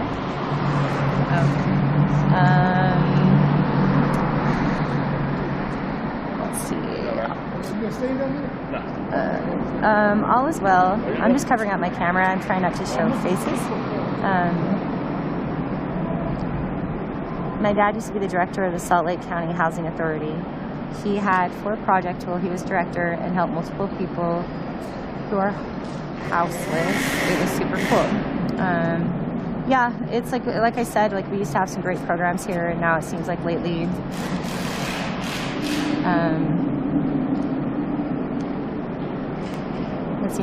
that's really fallen off the rails. Yeah, peace to Ground Level News Shane, for sure. My name's Bart. Shane, come down here. Let's talk and figure it out. I want to help. I want to help as much as I possibly can, and I want to help as many people as I can. And however I can do that is, I'm down, man. I'm freaking down. So, like, for me, I feel like getting visibility here has helped a lot in bringing a lot of resources to us, and a lot of help, and a lot of education on what's happening. I think it's going to flip this thing around. A lot of education on what's happening. I'll always have a shark container and Narcan. Oh, I have Narcan in my house and I forgot it again.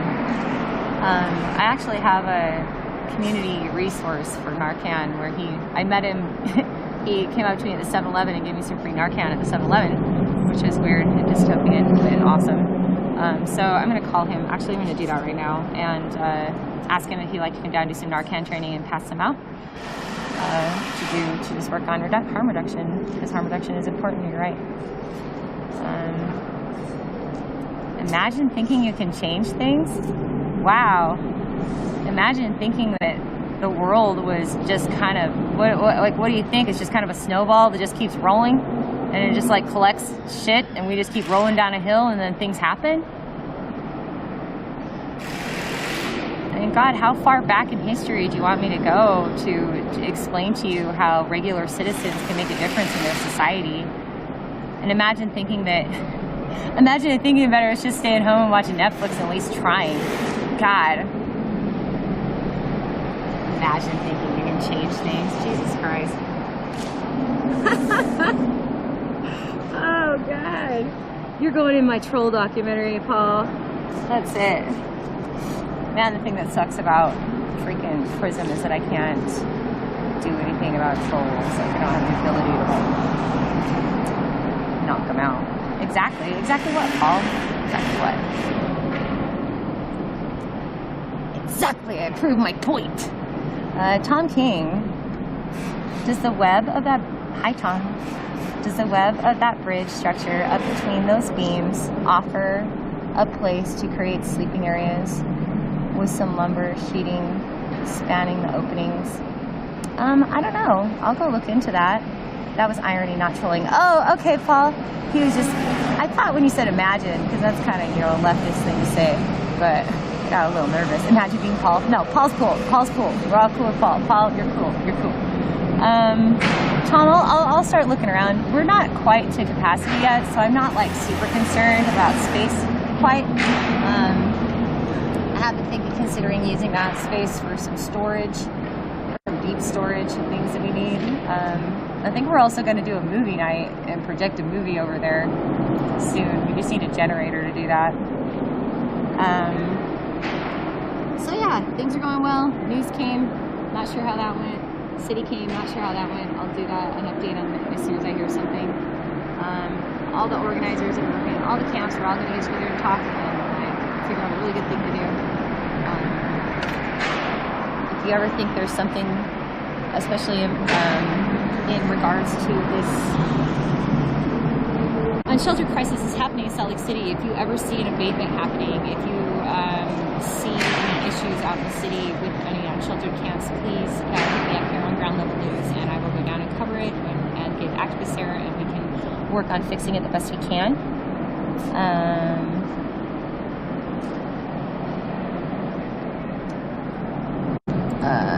This is a camp I believe will get our message out there for all the camps. It's getting the media attention, that we will get the message out and make people aware of the situation in Salt Lake. Yeah, that's how I feel too. I don't generally stream this much. This is probably the most I've ever streamed ever consistently. But I really feel like making sure that people understand what's happening here and getting a beat on that is really important right now. I have been pretty surprised by some of the comments from people in Salt Lake City on some of the posts that we had that show a lack of information given to them about these situations. I chose those words instead of saying ignorance because I am lucky in the fact that I have access to information about what's going on here because of the people I affiliate with. But I can understand why a regular citizen living down in Sandy may not know what's happening and may make some snap judgments about what's going on downtown. Because a lot of people, the last thing that they heard about Salt Lake City is that our settlements, that our unsheltered program is amazing and that we're doing the best job ever. So I've been finding that it's actually quite a shock to a lot of Salt Lake City residents that this is going down, because last they heard from the mainstream media was that everything was going really well. So like that's been a thing, you know, and education is important. I mean, we only have like 5,000 followers or whatever here on Facebook, so I can only get out to those people. So if people share these stories on their Facebook page, then you're reaching your families out on the outskirts of Salt Lake City and beyond. Tom King, I've often looked at the way those bridges are built and thought a hooch or quite a few could be set up with a little plywood and maybe some lumber for solidity. I don't have any sheeting. Sheeting is something that I would really love to have. We just don't have any. All I've got is pallets and some loose lumber right now. I've got pallets and broken up pallets and some loose lumber to build with. Those are my materials. Sheeting would be amazing. I had one tiny section of OBS come through today, and I had somebody hide it in their tent so it wouldn't get burnt, because that's really bad to do, but also because it's the only piece of sheeting that I have. So working on that right there. This is going on in Portland and Seattle as well, probably as a national issue, and it's going to blow up if nothing is done about the pending eviction crisis. Yeah, this is a really important story that's happening here in our nation, in cities all over. This is happening in Los Angeles, this is happening in Sacramento, this is happening in New York, this is happening in Chicago, this is happening. It's just not getting the coverage. Nobody wants to tell people that their city is doing these things to humans. All right, so I think that's it for now. I just wanted to tell you guys all how well things went today, and thank you so much to the community for coming through, even our really unlikely allies that came through here, and we set down our beef, and they came and they brought us firewood, and that was cool. And they didn't even take pictures or stream about it, they just did it to be good, not to be seen, which is amazing. I feel like they're doing it. So yeah, thank you for your help, thank you for your continued support, thank you for following our page, thank you for sharing these posts so that people know what's going on, and thank you for being here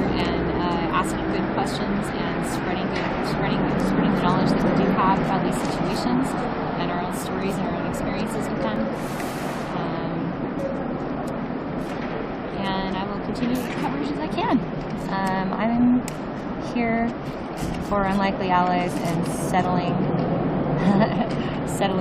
beefs. Yeah, dude, it's really amazing, Wendy. That was some good de-escalation food, and yeah, I think that most people, regardless of any other beliefs that you have, can say that we as humans need to take care of each other, especially in these really weird times, and that it's time for us to find new solutions, because it's obvious that we are in cycles that aren't working and aren't serving anybody. So we need to find better solutions, and sometimes a way to break a society out of a set system or a set route or rut of what they're doing is to have a little bit of disruption so that people can break their reverie and realize that it is possible to make change. That gives you a commitment to justice, freedom, education, housing, food, to those that don't have it this year and the next. We ask for justice for little Jacob and all the little Jacobs around the nation whose names we don't know. We ask for justice. Thank you, Mom.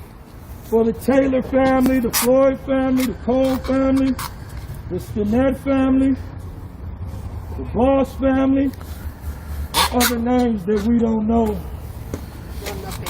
Almost like I got a camera. I know we're always talking about little Jacob, but we're really talking about all the little Jacobs across the nation and across the world that look like little Jacob, that didn't have a video that went viral, that we'll never see or never hear about. The prayers tonight go out from Kenosha, all over the nation and all over the world.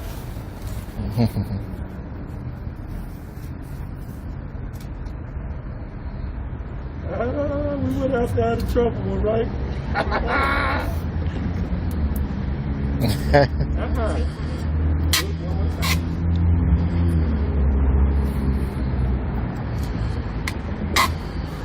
Like everything else, sometimes you gotta work with it a little bit. We got prayers get ready to go up in a minute from Pastor Father Jonathan. We're also going to do something really cool, because we're going to open up the circle tonight, spin it around, and let it about justice for little Jake and what you want to see in 2021. I think that'll be real interesting and a way to share and make sure everybody's participating tonight. It's too late. And the show goes, oh, we could burn a cup of that. Come on. Please, everybody else is going great and I have to smoke. No, I'm good. I feel like this. Father Jonathan, you want to kick it off? Sure. Good evening, everybody. Thank you so much for taking time to come out here. And as we continue to wait for news here in Kenosha, it is so good to be gathered together in power and in strength. We've got faith leaders from different traditions tonight. And because of time constraints, I want to welcome Rabbi Feingold to offer the first words of prayer tonight. Time constraint, I'm sorry. No, there's no time constraints. But I wanted to say, because tonight is the last night of our Jewish winter holiday, Hanukkah. It's an 8-day holiday, and tonight is the last night. Just before I came, I lit the candles on our menorah with my husband. And some of you may know that the story of Hanukkah involves a miracle of oil that was supposed to last only one day, but instead it lasted for 8 days. And so the lights on that menorah represent those 8 days of a miracle. And it occurred to me that we need a miracle here in our country, in our city, in our country. The story of Hanukkah is about the victory of right over might. A wrong was righted. And it seems to me that today in our country we need another miracle to right the wrongs in our society. So in this season and in this moment in our community and in our nation, I want to read a prayer about what we might consider dedicating ourselves to. The word Hanukkah means dedication. So what might we dedicate ourselves to? This is the season of dedication, dedicating our moments in our lives, of dedicating our focus and strength to live by God's word. This is the season of cleansing our hearts and our sanctuaries, of cleansing our deeds and our ways, of creating sacred time and space. And I would add space for healing. Healing in our community, healing in our nation. This is a season of service to our neighbors and community, of service to humanity in the name of justice and peace. And this is the season of dedication to strength and honor, righteousness and duty. This is the season that calls forth miracles, that summons the light of holiness. The season that reminds us to rebuild and restore our commitment to our fellow human beings, especially to those forgotten and dismissed and mistreated. In the Shame! Shame! Free them all! Free them all! Free them all! Free them all! Free them all! Free them all! Free them all! Free them all! Free them all! Free them all! Free them all! Free them all! Free them all! Free them all! It is our duty to fight for freedom! It is our duty to win! We must love and protect each other! We have nothing to lose but our chains. We have nothing to lose but our chains. And if we don't get it, shut it down! Oh! If we don't get it, what do we want? And Lord, our lives are intertwined. Help us to see how we are connected to each other and to all that you have created. Help us to know that each one of us is yet a drop in the sea of humanity, and we feel each other's pain. Our lives are intertwined as drops of water. When one is hurting, we are all hurting. When one is celebrating, we are all celebrating. We ask, Lord, for new eyes to see as you see. We ask for new hearts to be able to celebrate all that you have created. We ask that you use us in this world to bring comfort to those in need, to tell the stories of those whose stories are untold. We ask you to use our lives to bring peace to all people, to bring joy to all people, to bring justice to this world, so that we all may live into who you have created us to be. We are all beautifully and wonderfully made in your image. We pray. Ain't no justice in this town! No cops, no KKK! I said no cops, no KKK! We said no cops, no KKK! We said no cops, no KKK! We said no cops, no KKK! We said no cops, no KKK! We said no cops!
ask that this power that you have created, this miraculous coming together from people of different faiths and backgrounds, and races and classes, Lord, let the power of this community continue to grow in this upcoming year. Lord, let this community continue to get miraculous moments of justice. And Lord, we ask for justice for our community. We ask for justice for Jacob Blake. God, you are a God of justice. And even though we know that getting justice is not always easy, we know that you can do the miraculous. You can do the unexpected. And so we ask for justice as our city continues to come down with the decision about the officer. And God, we know that this is a time of desperation for many. God, we know our city is approaching a food cliff. We have so many people coming to our pantry. We have so many people that are thinking about losing their apartments. We have so many people trying to figure out how to get presents for their kids. In this holiday season, do the miraculous and lift up all of our neighbors who are struggling this holiday season. God of miracles, we pray all of this in your name. Amen. I'm going to invite up Justin Blake to offer a word of prayer next.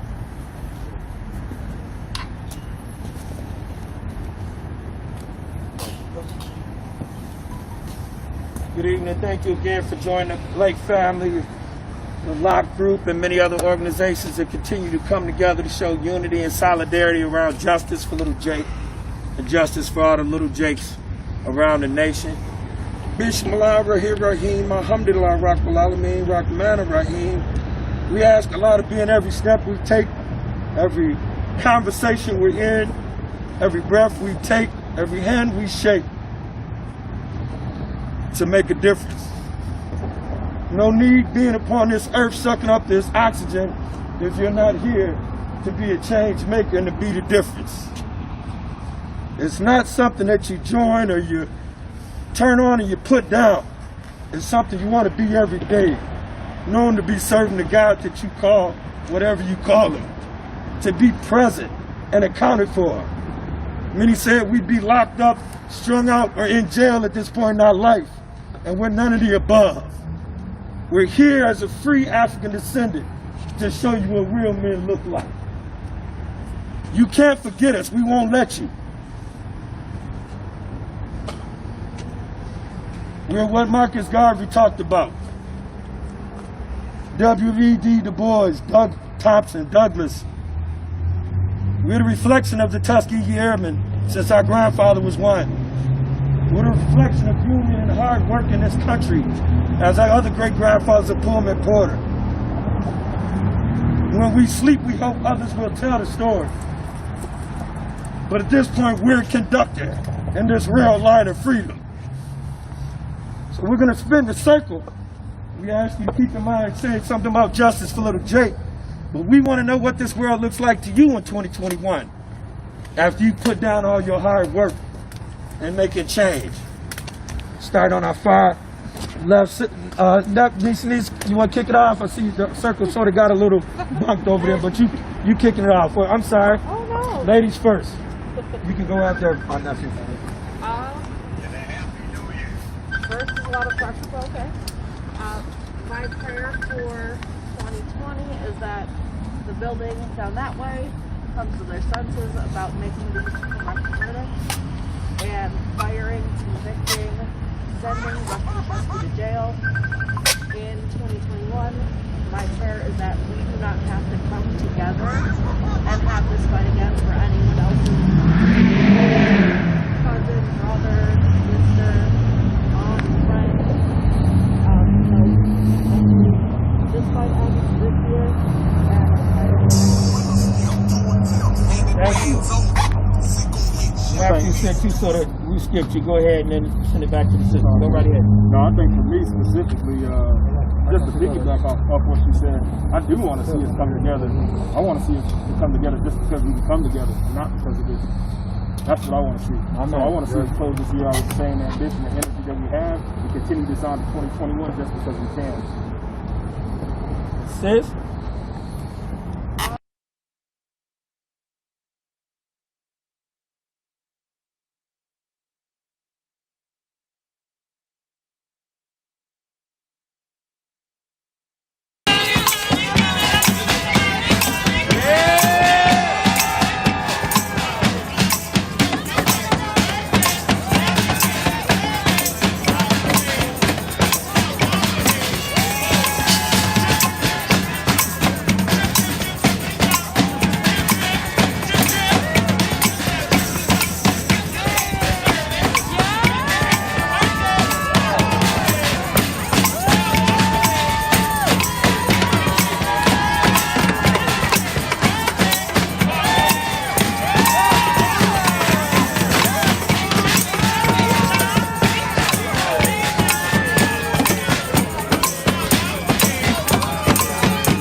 hear the song again. I see a bunch of people coming from over there, that's why. So maybe there were people coming saying, telling the honkers to respect our protest.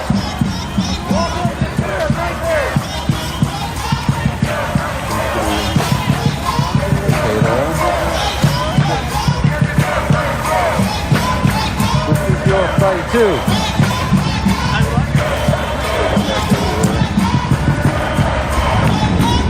What's up, everyone in the chat though? Thanks for the mod. Doing your thing. Everyone's just hanging out. Happy Thursday. Trans Thursday. Black Trans Thursday.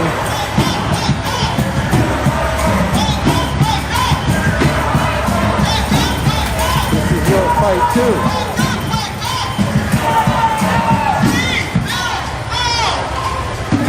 And now.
Say it louder.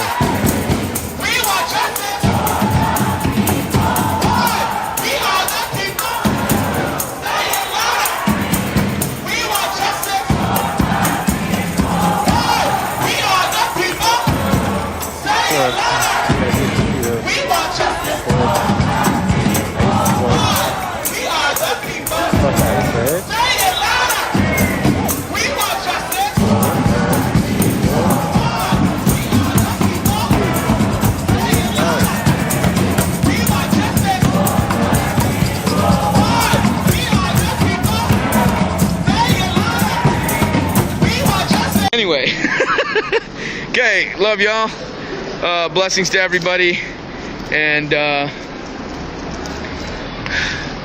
see, here's the problem: is some people don't like what's going on here, which is very discouraging. You get people coming through here, videotaping what's going down. This place is, we're trying to comply the best we can, keep it as safe as possible in every way, as safe as possible. So anyway, I love it. I love it. This is what community is about. This is where we're going to take a stand. That's why we're calling it Last Camp, Last Hope.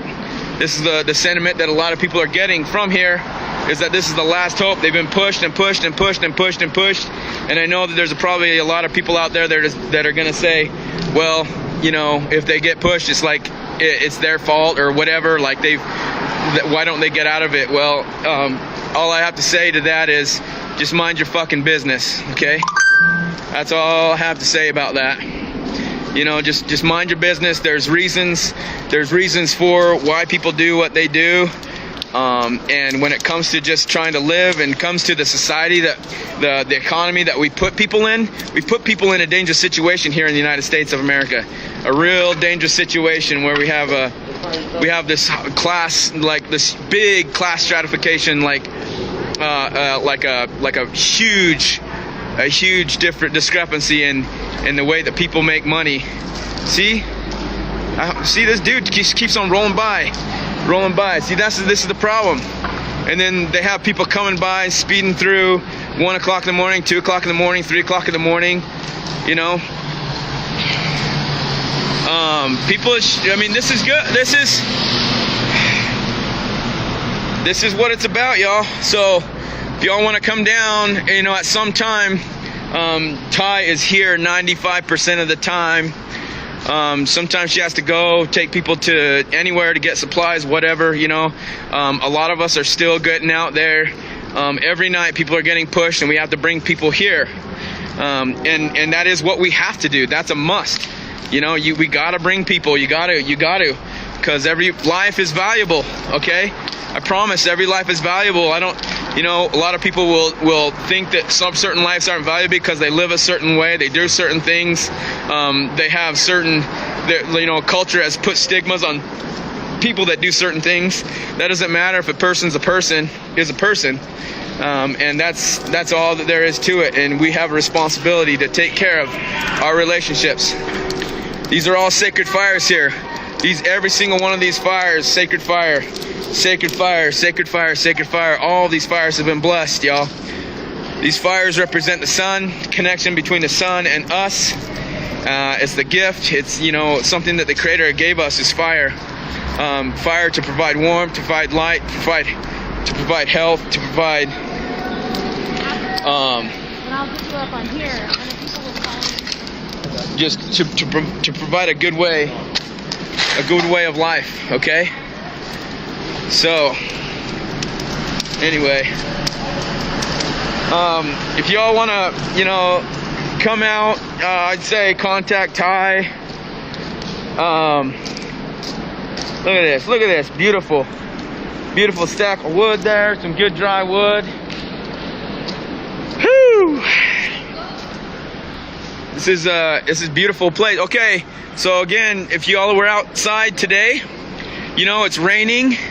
Rain is worse than snow because rain like soaks through really fast. And this is the kind of environment that Salt Lake City had no problem pushing people out of tents. Okay, Salt Lake City had no problem kicking people out of their homes. And again, you know that last night, you remember that what I told you last night about that one gentleman who was told that he could stay there on the sidewalk, but he could only have one blanket. He couldn't stay in a tent, but he could only have one blanket below freezing weather, y'all. That is Salt Lake City at the moment. That's the attitude that Salt Lake City is having. Salt Lake City Police Department for sure. Yeah, it's a disgrace. You know, a lot of people like to say, well, call the United States of America civilized, or European way of thinking civilized. Well, all of this is a product of European thinking. You know, the way that we treat our unsheltered relatives is a direct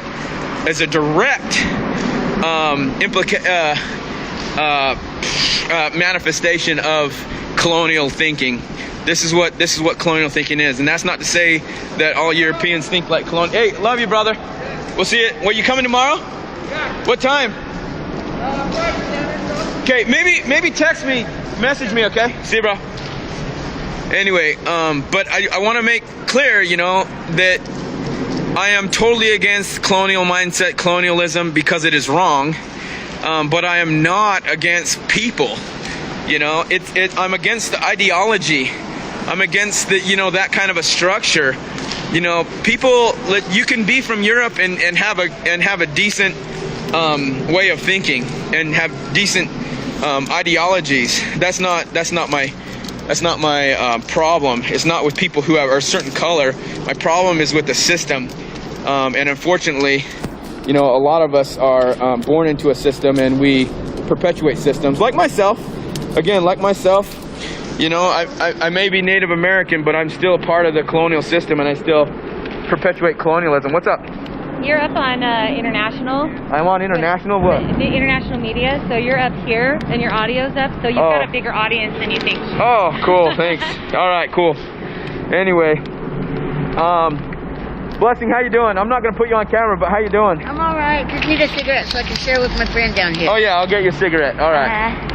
Let me cruise and get that for you. Okay. All right. Okay, so anyway, it's Christmas time, y'all. Christmas time. All of these people here, you know, are living a life that requires a lot more effort to live. than most of us. You know, we have been blessed. However you want to conceptualize being blessed or whatever, whether it's hard work or whatever, you know. But a lot of people don't understand that it doesn't just take hard work to provide.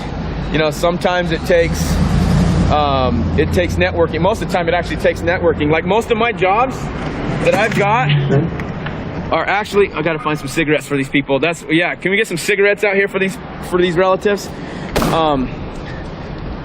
Yeah. All the jobs that I've gotten is because I know people and they know me. You know. Again, it's about networking. You know, you can't just tell people to lift themselves up by the bootstrap, even though. Whatever, like maybe some people kind of have, but nobody really has.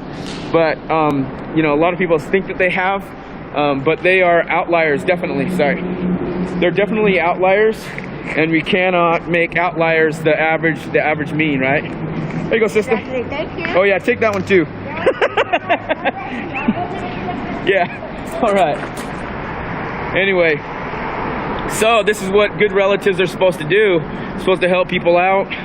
You know, at all times. This is what indigenous peoples have done from day one, you know. I told y'all the other day, you know, we are in the fourth world here. You know, that's what Hopis believe. That's what the Dene people believe. We're in the fourth world. And in this, and all those other worlds, we had to leave or they've been destroyed because people weren't treating people the right way. We weren't treating the environment in the right way. And so that's pretty big if you think about it, that worlds have been destroyed.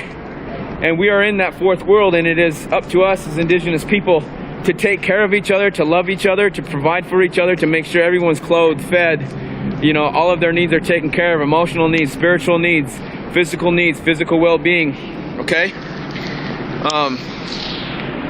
Anyway, because that's our responsibility as indigenous people here in this land. You know, it's time for us to take up. What's up, brother? Say something to everybody watching. You want to say something? Yeah. Hey, was it you that needed that Gatorade the other day? I need Gatorade. Let me get you a Gatorade. Okay, what do you want to say? Hey guys, I wanted to say thank you guys so much for all your guys' support out here. It's amazing. It's an amazing effort you guys are putting together for us. Me and my dog right here, Cerberus. Yeah, look at this, beautiful. Hey, beauty. Me and my little guy Cerberus right here appreciate all the support you guys are giving us.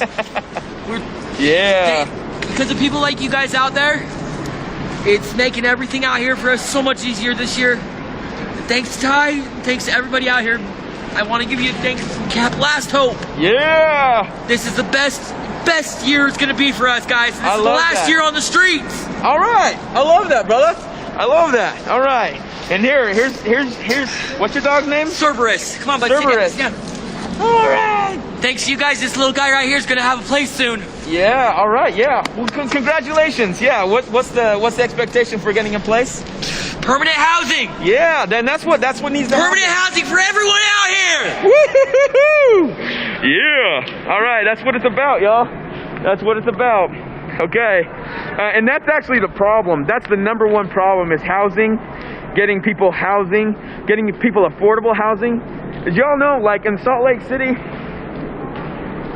like a lot of places, I mean, housing is expensive, and how do we expect people to be able to afford to get off the streets or whatever you say, if we cannot provide them with the ability to have affordable housing? And I don't know how many people of you all out there know, but there was this project called the Project Rio Grande that happened here in Salt Lake City. This happened, I think it started like 7 years ago. But basically they tore down a shelter, and it's a big gentrification project essentially. It's a project where they tore down, they're trying to turn a certain area into a commercial area, you know, with the new style of commercial retail space underneath and apartments above, you know. Which is actually a good concept. It's a good concept. But when you start kicking people out, just so that certain people can make a lot of money, that is an immoral thing. And Salt Lake City they've received millions and millions and millions and millions, like $200 and something million to help people out. Yet most of that money has gone towards jails, has gone towards policing,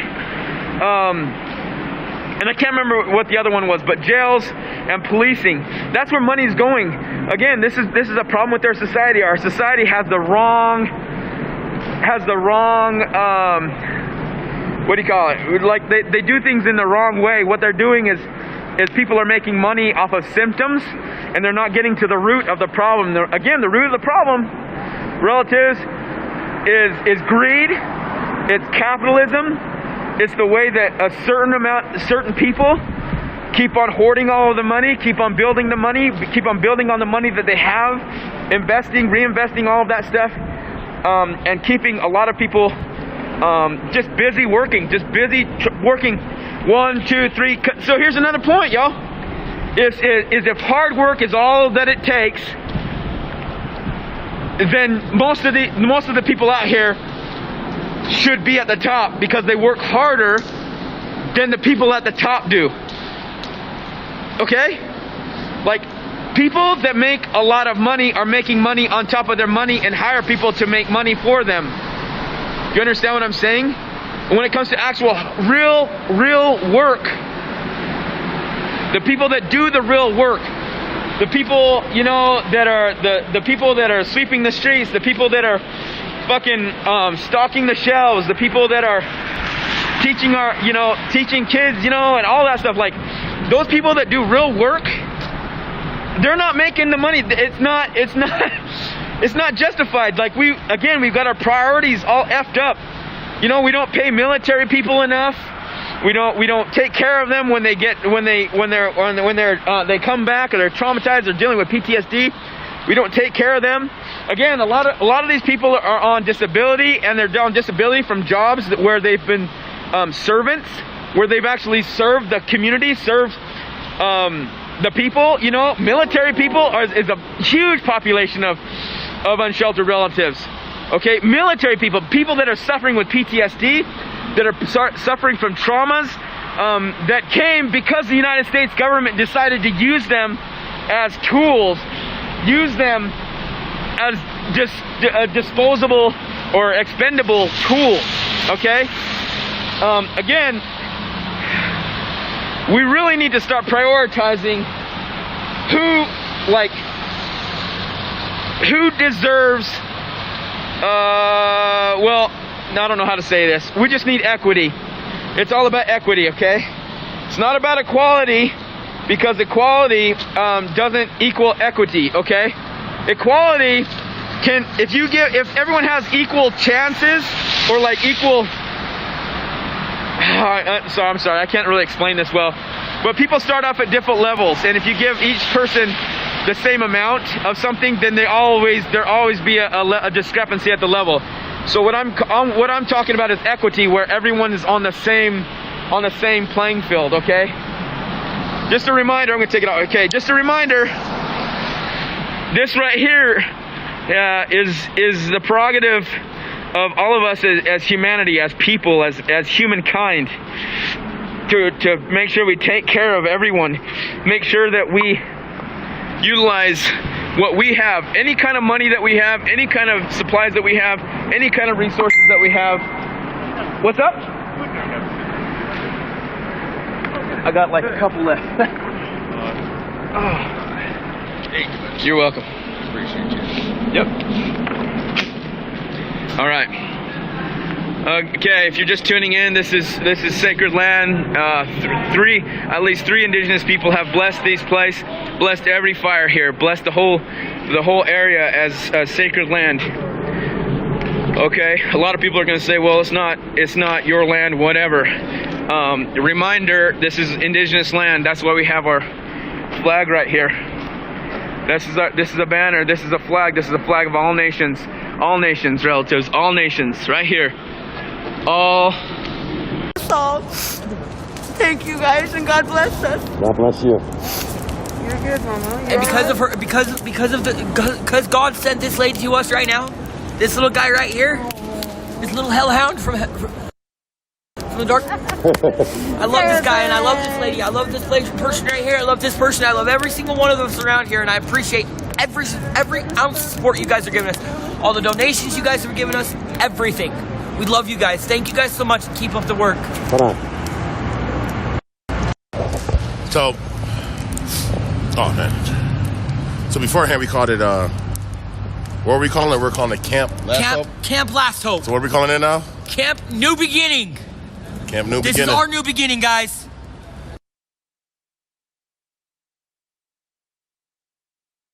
So you guys hear it? It's Camp New Beginning. My name is Michael. This is my dog Cerberus. Oh, I'm gonna go review the area. And he is amazing. Out here says these type of dogs right here are the most loyal type of dogs. That lady right there has become the most another family member to us. Awesome, awesome. How you doing? So as you can, what happened? Got it there that watches over people. All right. Anyway, again, if you're just tuning in, you know, help is always wanted, needed. Just do things in a respectful way. Come in, you know, ask for Ty, you know, find Ty, and we'll kind of get this stuff put in the right spaces. You know, this is we're trying to be as organized as possible. Okay, relatives, organized as possible. So we're in Salt Lake City right now. Right now it's raining, but the other day it was. How are you? Not good? I'm gonna be back.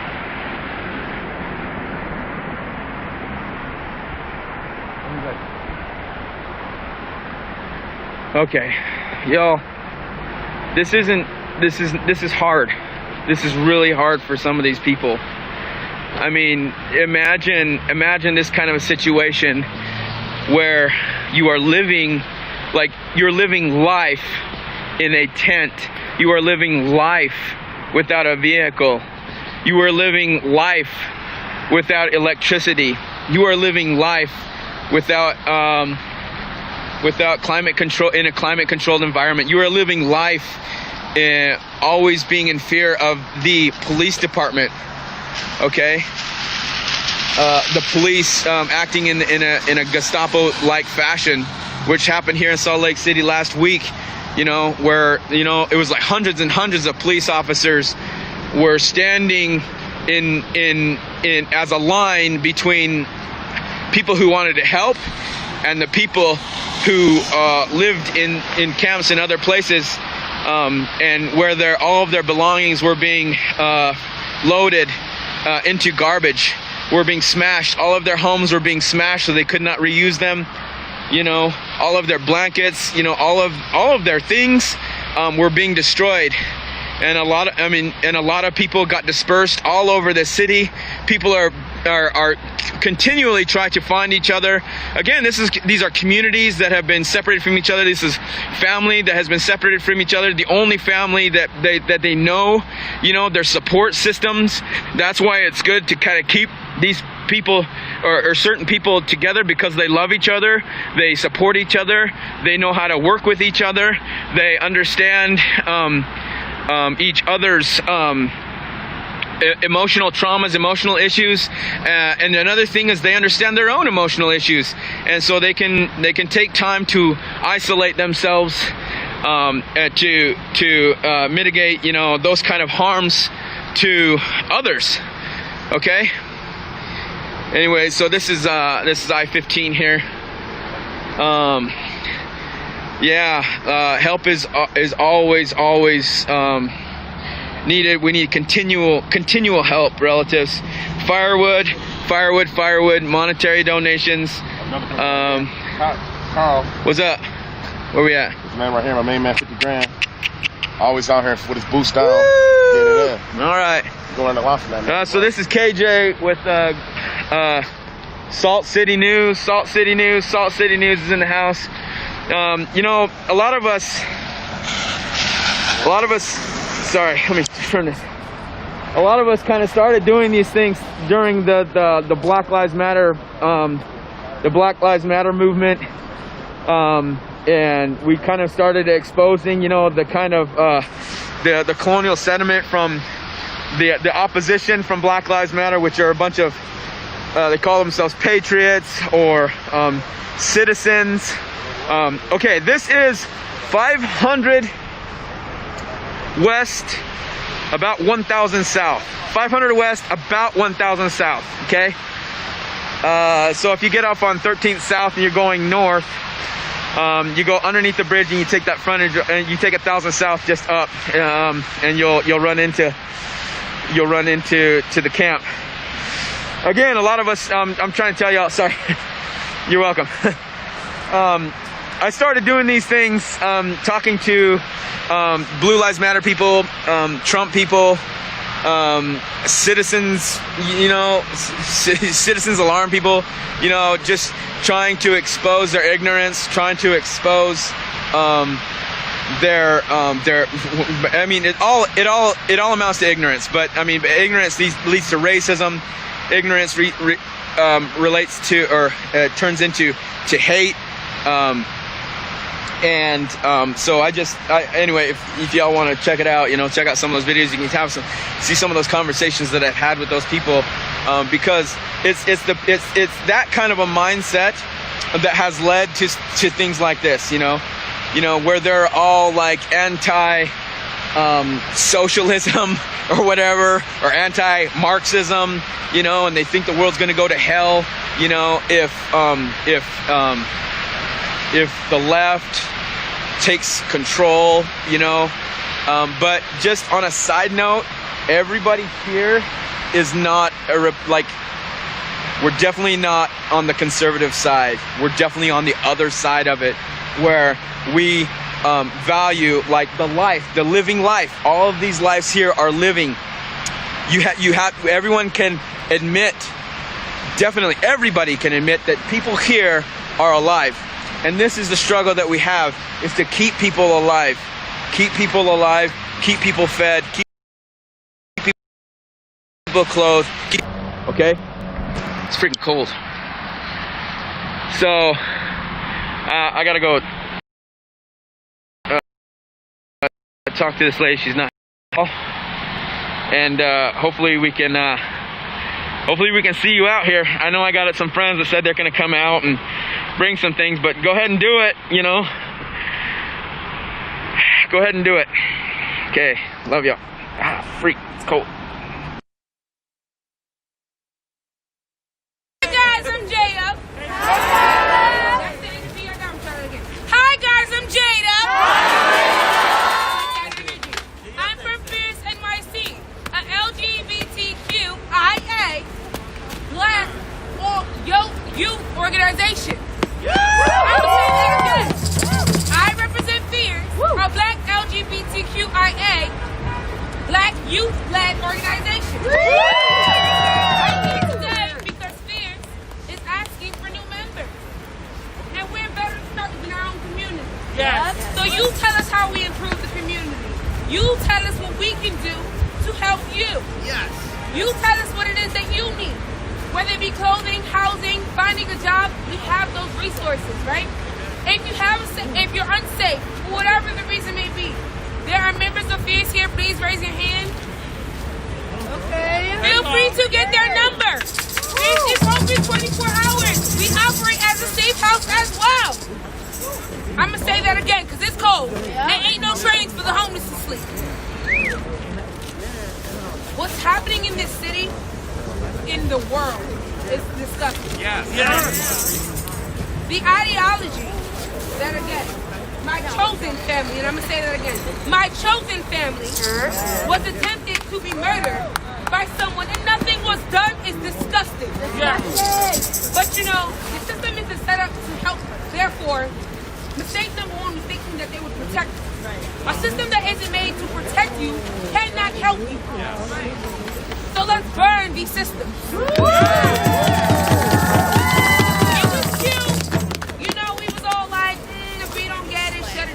Shut it down. The city's been shut down for a fucking year.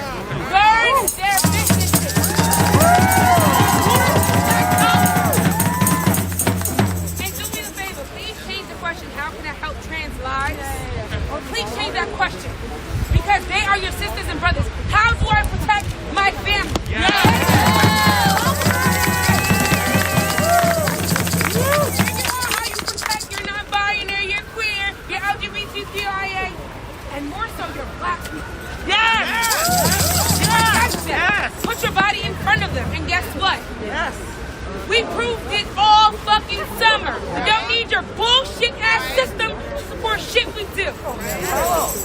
to the president. 12 and all your fucking minions, please. Shut these out. And your family, burn them too, along with you. And I say this very carefully. Fuck you up!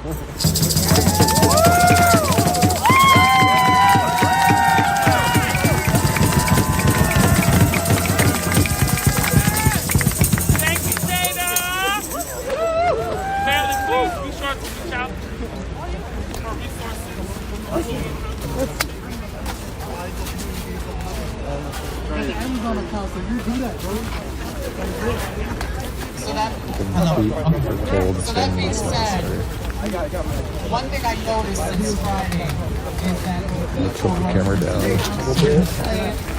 that they are part of this movement have also not posted the incident that happened. And they could come up with a million excuses why, just like any other politician. I have two reasons why that are the truth, and you can take that. You can take my word for it. One, there are no good politicians in a racist system. And two, because they actually can't do anything about it. And they know that. Because in every speech you will hear from them, every speech that they will make from today, they'll make it we need to do something. We need to work together. But people, this is up to you. You need to do something. And we have been doing something. The people have been doing something. So why do we need you to represent us if it is us who are doing your job and somehow you're getting paid? We don't need somebody to represent us. Because quite frankly, I don't know who's seen who's running for sometimes in this district. Somebody that's not from New York. I don't know if I didn't know his name. And quite frankly, cis people still cannot represent me. I can represent myself. I don't need somebody to go and speak for me because quite frankly, you can never speak for me. You don't know my life. And that's okay because you can. But that's why it's important for us to be here, to represent each other. The Walking While Trans bill, New York State has decided to cancel it out, get rid of it. But they want to take the credit for that. The reason why Walking While Trans was even brought into discussion this year alone was because of this. Was because Black trans women educated everybody in this space, educated everybody in this city, and let them know of the hypocrisy and the destruction that the NYPD does to Black trans women specifically in this city. I didn't need somebody running for city council. I didn't need a senator. I didn't need any of them. I didn't need a government official to pass that bill for me. Because I knew if the police tried that shit with me, everybody would have been there. We would have protected each other. And that's what we've been doing. And I want to start saying that these past weeks, these 27, 28 weeks we've been here, we have been demonstrating abolition and showing the success that abolition has. We don't need a system. We don't need city council members. And they know that. And they know they truly don't have the power. They manipulate you to think that you are defensive. That you have no power. That they just give you power. If there's one thing I've learned from this movement is that I can walk in heels for mine. And also I have all the power that I need.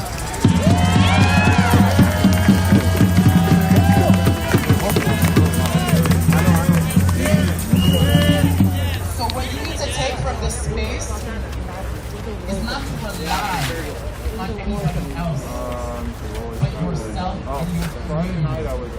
You don't have to like the people in your community. You don't have to love the people in your community. But what we need to do is respect each other. Because we are all a part of this city, we are all a part of this country, and we are all striving for the same thing in one way or another. And be mindful, because words are so easy to manipulate. There are some really talented speakers out there that know how to manipulate the people. Politicians, hello. I need you to really listen to what they say. You know, they might say a good phrase or something. Don't cheer. Just listen. Hear everything. Go home and really think about it. Look them up. Look up the people that you're listening to. And make the decision for yourself. Do the same thing for me. But bitch, if you look me up, you're gonna see all the times I've been arrested. Because bitch, I'm about that life.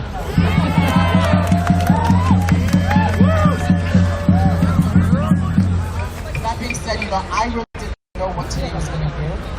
But I mean, the family comes out, the family cares. So I'm so happy to be here with all of you. I'm so happy to have shared. His budget is $300 million. Like, there's all sorts of money that's been coming in everywhere.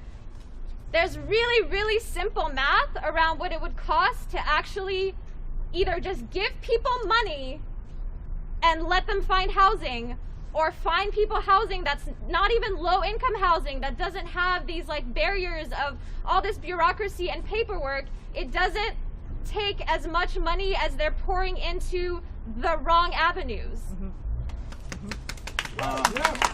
I just wanted to say really quickly for people's records, the letter to which we're referring and the demands is the Joint City, Parks, and Public Space letter dated October 26th of 2020. To all of you reporters, why are you wasting your time on them? I was watching online, actually you were I was watching your live feed. Wasting your time on them when they're doing something fucking illegal. And when I hear white people say Malcolm X, how dare you use one of our leaders for your fake cause? Some of you aren't even homeless. Some of you aren't even homeless. You know what? The other thing is, a lot of companies and I own a house that I can't even live in because I don't have a job. I live in a basement without a bathroom, a kitchen, anything. I have a living room. I am not going to go take over somebody's property that is not mine because it's owed to me. Yes, we need to help the homeless. We need to help the mentally ill, but this is not the way to go. I think we need to all of you people have just jumped on the bandwagon of George Floyd. So you're just trying to continue it and make it something that it's not. Get the hell out of our park and let us live in it and let us bring our children without setting fires and destroying our neighborhood. Get the fuck out! I know, I need to remind everybody here that you attention to the front. I need to remind everybody here that you are an occupied.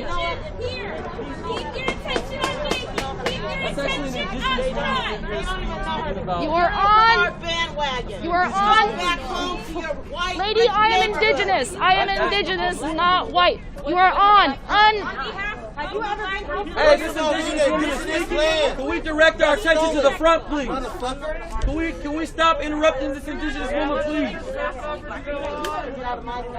You are on unceded, occupied Duwamish territory. Everyone here is in an occupation, and you have been since the city of Seattle was established, since colonization became a thing, since somebody set foot at Plymouth Rock. Get that very clear.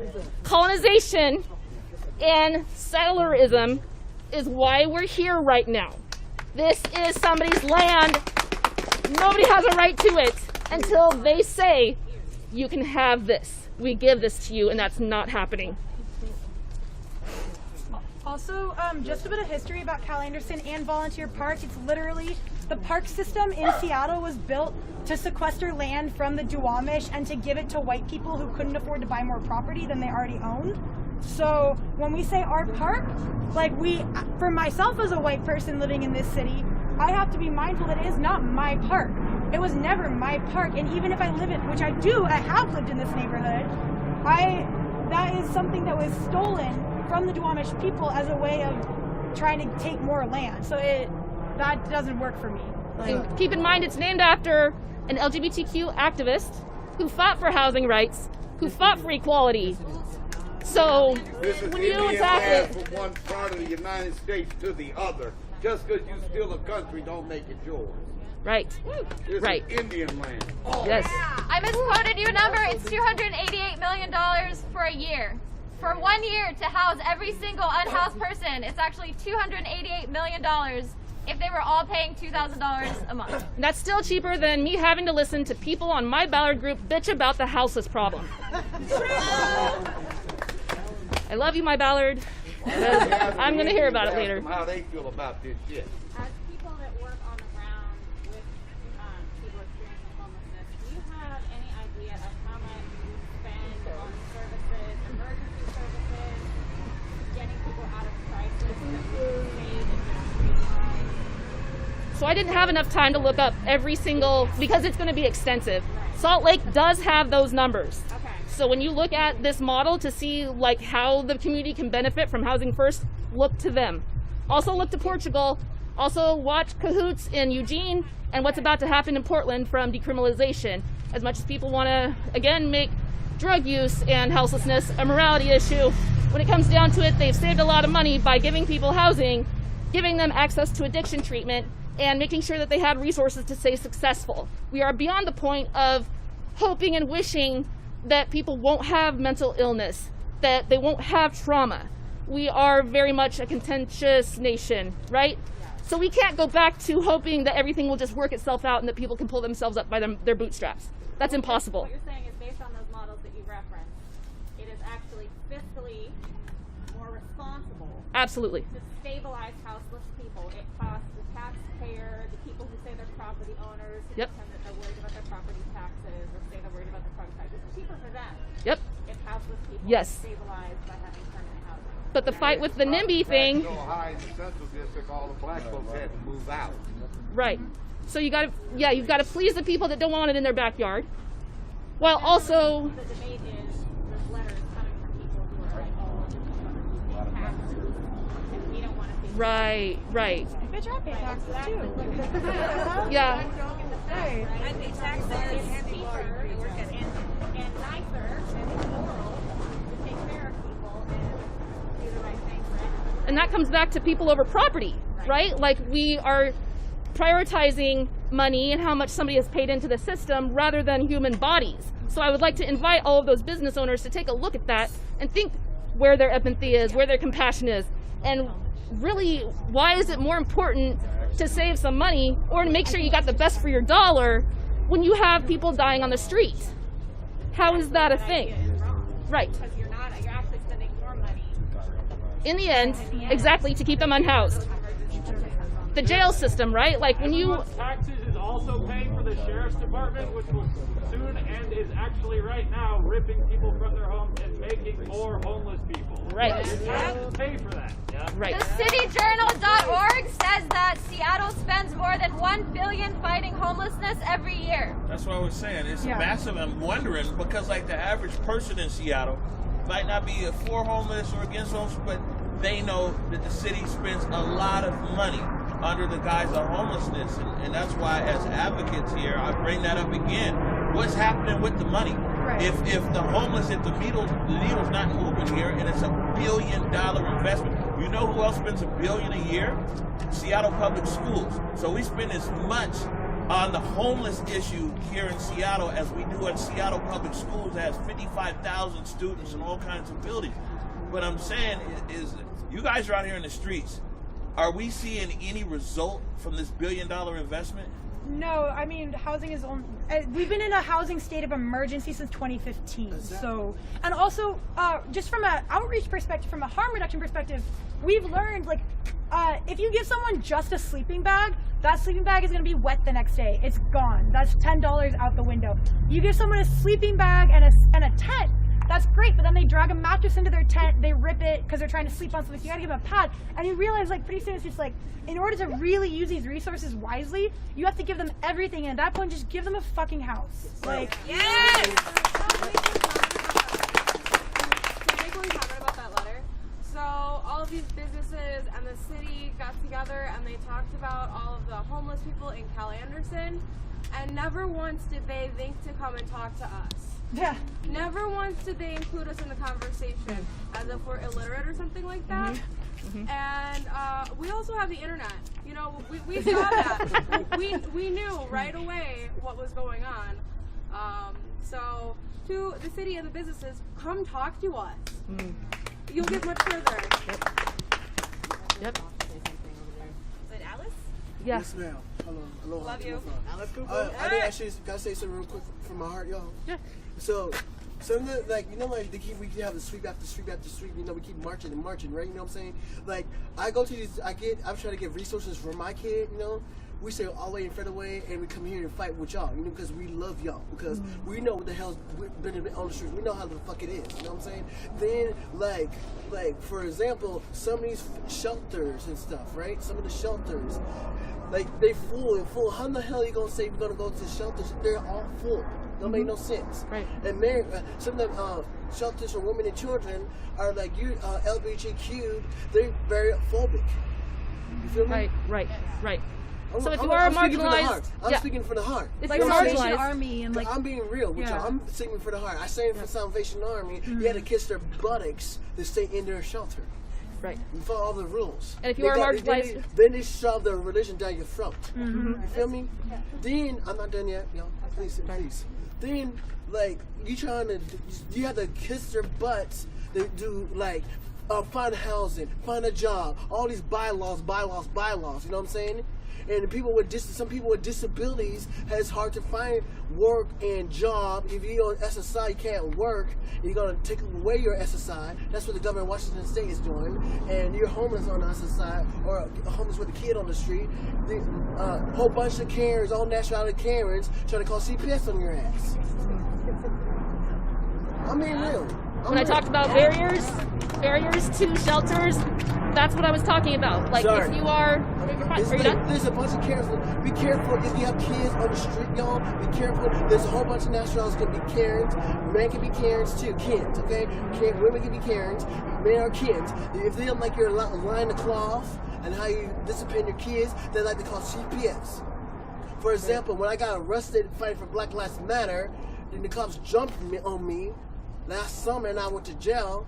Thank God for my real friends. Thank God for y'all allies. God bless. I love y'all. I love y'all. And CPS showed up at the park. Can I say something? The more money, if you try to fight with your kid on the streets for the Black Lives Matter movement, CPS like is right in the corner, and the cops don't give a damn. That's how they make their money. Thank you. Thank you for sharing. Thank you, that. Allison. Real quick. Sorry. Yeah, we're gonna wrap it up. Yeah. Make a final Just want to make sure. Okay. I'm hurting. I wanted to say thank you to everyone who came out. This is amazing. If folks have other things to say, that please, by all means, speak. But we're gonna end our official statement from Yellow House now, and just please be safe. Also, if there's gonna be a sweep, please come out and help our neighbors. Stand in solidarity with them. At least be there. Bear witness. They are human beings.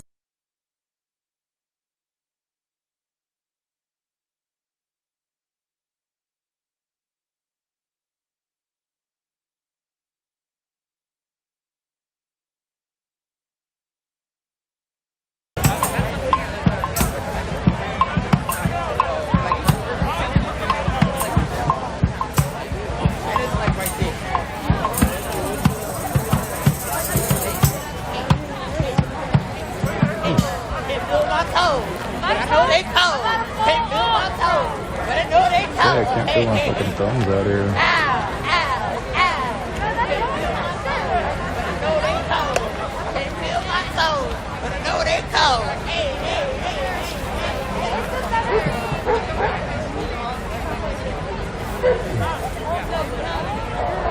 Feel my face.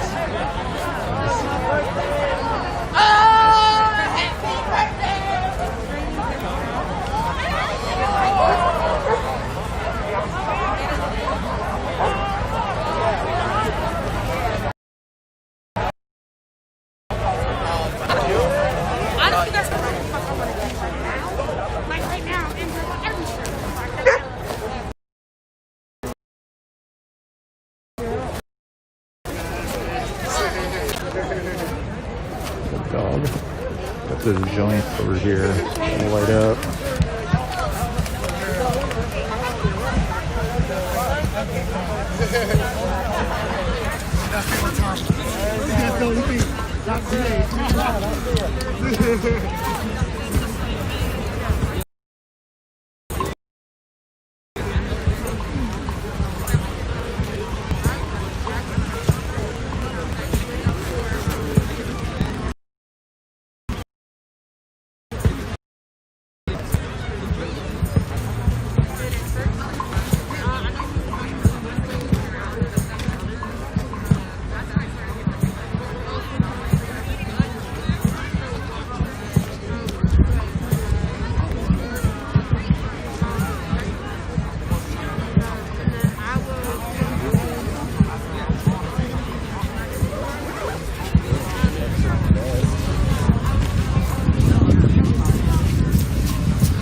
So, a little short. So as you see, we started to build fires. Got all the fires going. Got some people over here building. We have more people coming in with donations of firewood. Cool sight. Very cool sight.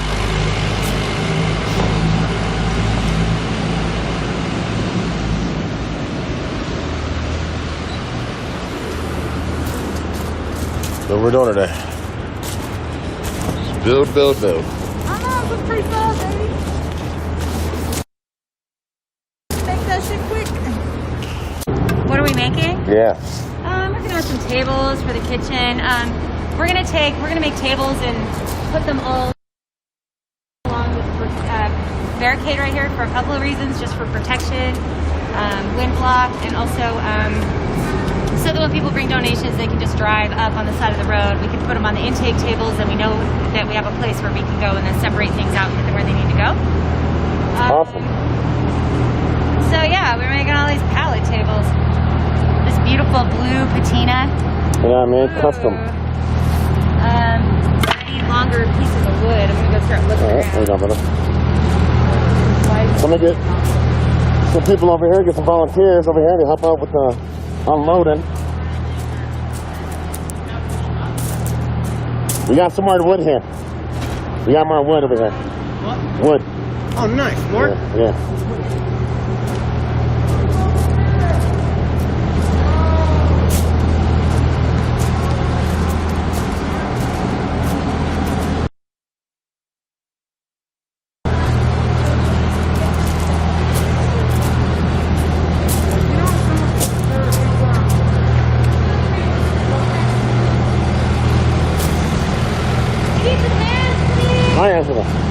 Let's get some hands ready. We need some unloaders. We got some wood to unload, boys. We got some wood we got to unload. We need hands. Hands on deck. Okay, I'm gonna cover this up. I don't want to get anybody's face on there. How you doing?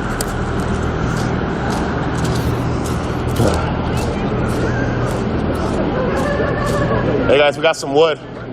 We got more firewood over there.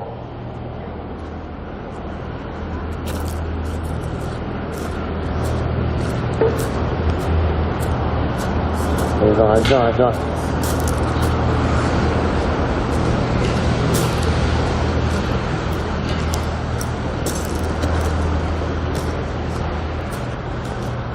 Hey guys, we got more firewood down here. You guys want to help unload? Yeah. Guys, right down here.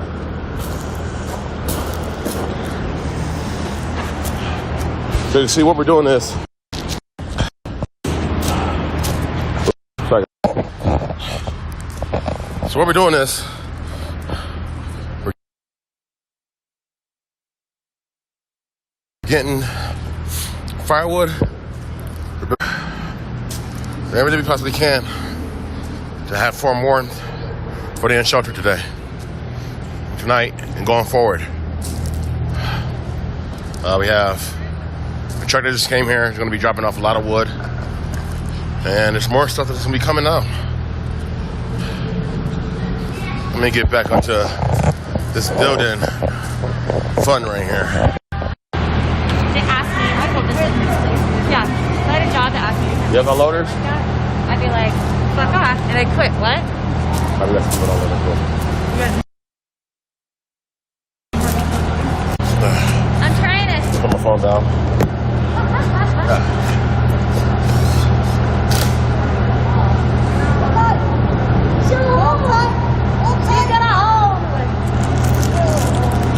I'll hold it.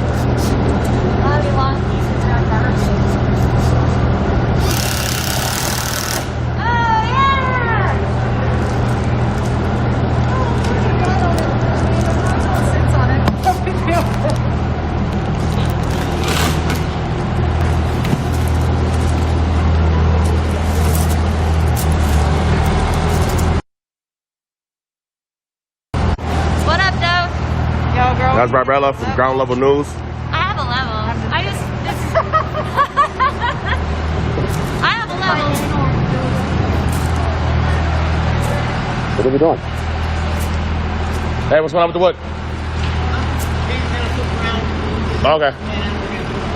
All right.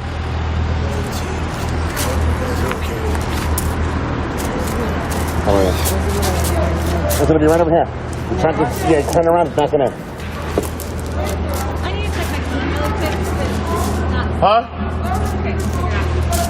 Sarah Littlejohn. Yep. I'll be right back, guys. For more updates, stay tuned.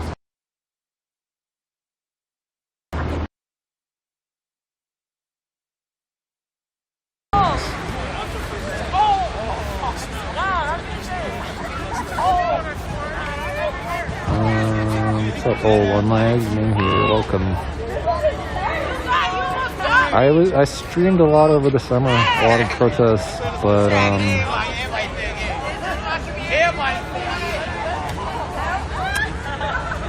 haven't as much recently. Just gonna say personal reasons, kind of. I was supposed to have a court date on Tuesday, and so I was kind of like trying to hang or whatever, fucking lay low, you know. But my court case was kind of dismissed, or at least the court isn't in session. So no worry on that anymore. I'm just a happy protester again, if those exist. Just one less thing to worry about, you know.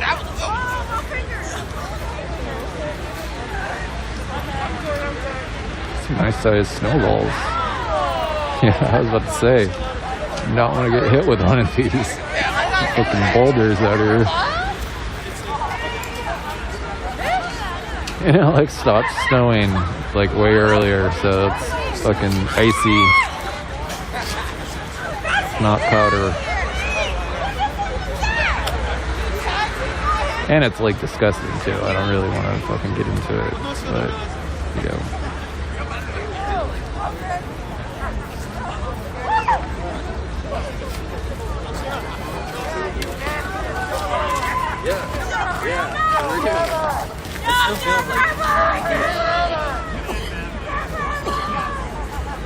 Yeah, I was having like an ASMR session walking over here, just like my feet crunching on the frozen sidewalk out in Brooklyn.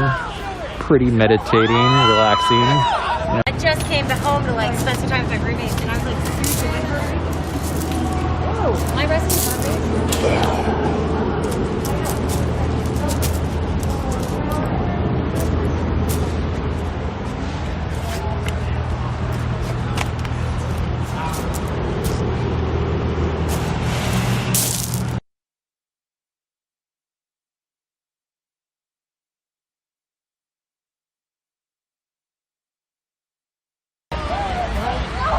Yeah, it's great to see people out. Like across the street, I can walk over when I leave. Like I think I'm gonna leave kind of soon. Maybe grab some food. I don't know. There's some food options on the other side of the train, so I guess I shouldn't sweat too much. But there's fucking cops out here. I'm assuming like riot police or whatever in meter maid, like parking meter cars. I don't even know what they're called, but like those little like tricycle things, you know, like meter maid. I don't, you know what a meter maid car is. But they're like the riot police. Like I guess it's too cold for a scooter, too cold for a bicycle, so they're just like out here. I mean, which is kind of cool, I guess. They're like, I think they're electric. I don't know. I don't want to fucking bullshit. But if they are electric, maybe that's kind of cool. But fuck the cops, obviously. So, but we're switching it up. So if you're wondering, people were like, what are they going to come out here in snowmobiles? No, just meter maid cars. And I guess they still have horses too. But that's animal cruelty. So, free all cop horses.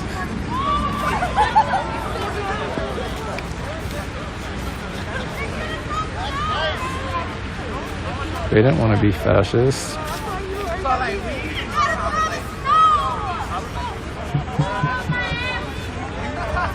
Yeah, those are stairs right there. That's right.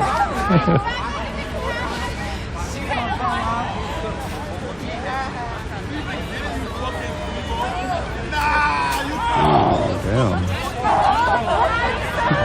Damn, she is barehanded snowballing. Fucking Seth. That's the rat homie. ELC, if you're watching, your rat homie is out here barehanding snowballs. So, like...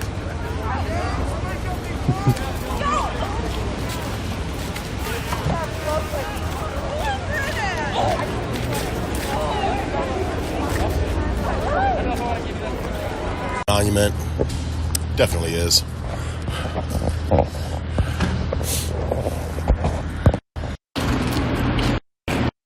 No one's watching me. Want to switch? Yeah. You send it to International? They might be watching you on there. I did. They're probably watching you on there. Yeah. But like, I got some followers though. we're on our way, bud. I see you. Let's go. How you doing? How you doing, K Variable? Oh, that's my blonde. He's the dopest person. What's up, buddy? He's my best. I'm live. I'm He's my into it. best. Hey guys, thank you for streaming my me. best internet friend. Thank you for watching. It's KJ with Soft City News. I'm with Marbella with Ground Level News and one of her lovely friends that came to help. She brought lights. This bitch brought lights. What's all like? She brought the lights in. Light gang. Yeah, that's her. We're waiting for the truck to come back by with the donations for the wood. As you see, once again, I told you guys earlier, we have all this food donations. We have a lot of produce, a lot of grains, stuff. We have some meats. Let me get this off the ground. So we have meats, chickens and stuff. So having a cooler right now for the food will actually be pretty essential. As well, cooking utensils as well, cooking supplies as well.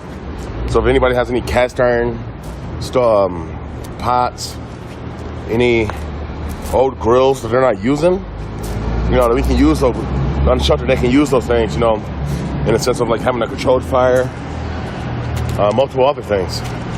Having a controlled fire, being able to cook, you know, and just having those resources. How you doing, TM 420?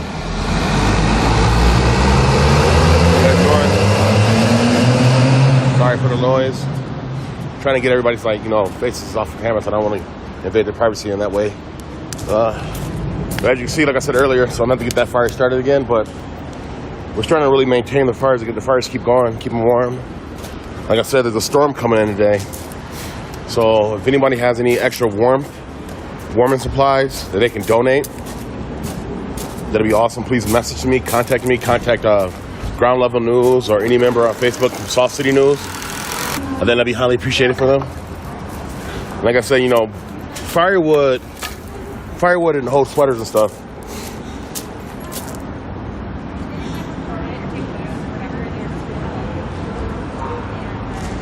Thank you.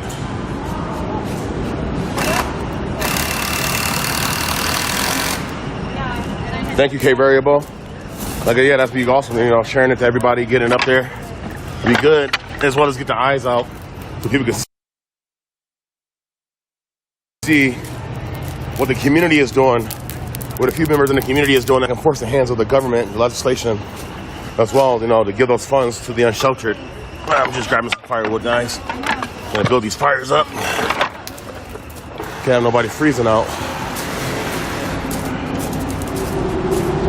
You know, so you see, when the weather's cold like this, you know, you have all this, you know, we're just under an overpass.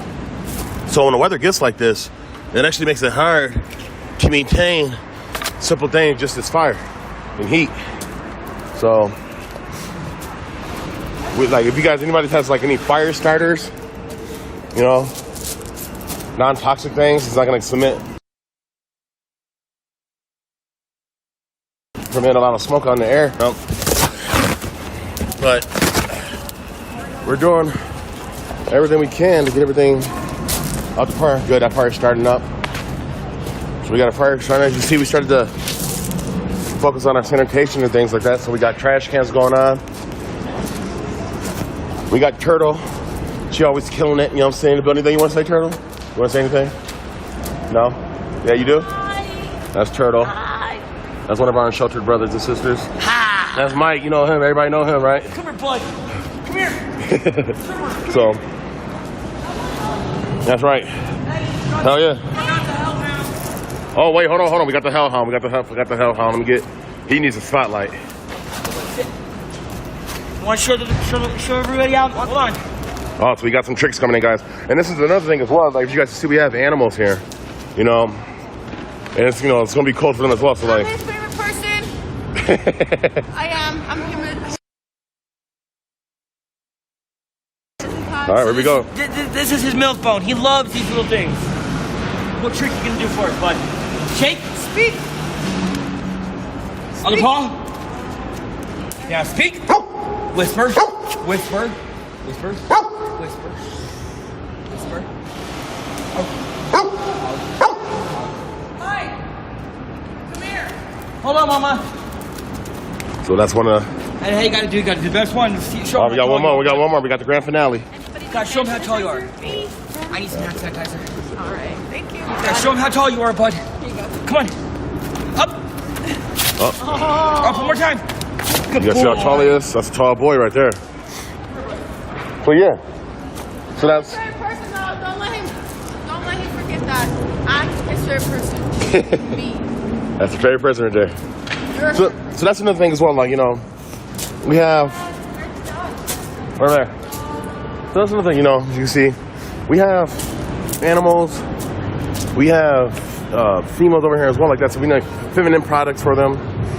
We need another sense of it's like biohazard waste, you know, for the feces and everything like that. So if we can get things like that, like if somebody can donate like an old shed or something that we can use and turn into like a porta potty or an outhouse for them, that'd be awesome as well, you know. So those are just some of the things we're trying to accomplish over here. We do have fire going now, in all the areas. And what we're trying to do is, let me turn this on. So what we're trying to do is, we're trying to make it to where like we have these big fires and the entrance and at the exit of it. So when that wind blows in, it is pushing the fire, but as well, it's also blowing warmth. And then with that being said, we're also trying to have fires in the middle of them as well. We got some houses down here that's been able to tap into some energy sources for electricity for their lights, which actually looks pretty cool. You know, you never really realize how resourceful someone is until, you know, you see, like, there's some of the things I learned just being out, you know, I never really could understand. But, like, you know, the ways how they are able to make something out of nothing. That's amazing. But, you know, regardless of that, no one should have to make something out of nothing. If we're supposed to be the land of opportunity and home and free and brave and everything like that. But in the same sense, we allow our brothers and sisters to be unsheltered, and we allow for them to be out in the cold during storms because it's not manageable. It's not financially fit for their pockets because the more money they give, because I think, in my opinion, what I feel like, the more money that they're able to save for those fundings and shit, they'll spend their pockets with it. So the least amount of money they can spend on helping out and just make it look good on TV or make it look good for those reading those articles, they're just doing the bare minimum so they can line their pockets with that money. And that's just my opinion. I don't know if it's true or not. That's just my opinion. But, yeah. So this is what we're doing, man. We're building our own little city down here. You know? And you guys heard before we were calling it Camp Last Hope. But, you know, after talking to Mike, he said he wants to call it Camp New Beginnings. Because, you know, this isn't their last hope. This is the new beginning. We're going to knock this out the park. We're going to do awesome shit down here. We're going to get everything going. You know? That's the only thing we can do. We still have people pouring in with donations. That going. Let's keep it up.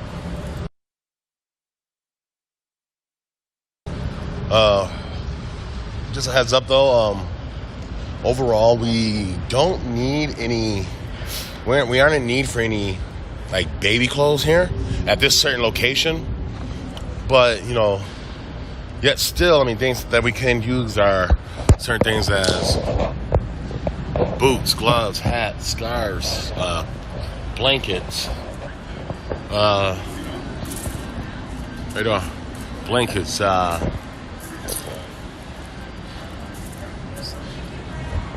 you guys know what I'm talking about. You know, I had a brain fart right there, you know. Looking at the fire, I had a brain fart. Sorry about that. Oh yeah, you know, things like that. Necessities, things that, you know, if you were outside and you had no means or resources, what would be things that you would need? You know, those are the things that everyone should think about. What you need, what things are necessary for you, you know, for you to survive out there. And that's what we want to bring here. That's what we need. We need that, people. So let's all come together and focus on that, and let's get this thing going. All right. I'll be back shortly with more updates on what's going on in the progress. Updates on the storm that's coming in. As of right now, we still have rain. Still rain coming down. It looks as if the overpass is actually holding up to the rain, so there's not any cracks in this area, so that's a good thing. But still, well, I spoke too soon. There actually are some water getting through. So that's another thing as well. Like, you know, we need things to lift their houses above the ground, so when it does snow and it does rain, that stuff melts down.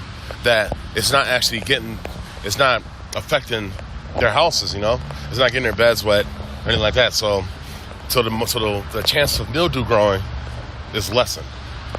So we can get those things all situated, and we're doing everything we can here. We're gonna get everything propped up, but more help is needed.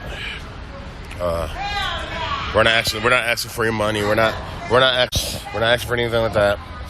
We're asking for the things that you don't need. That you don't need, that someone else can use. If you have any of those items, please donate them. Contact me, contact Ground Level News, contact Ty with Black Lives Matter for Humanity Movement. You know, contact these local Salt Lake City organizations and see what you can do. Ask what things you can do to help, you know. You know, sometimes just sitting down with an unsheltered family member and just talking to them and just hearing their story or just giving them conversation, that's all you have to do sometimes, you know. And that can go a long way. So, yeah, that's my rant for right now. I'll be back shortly. Until then, this is KJ with Salt City News. And as always, peace.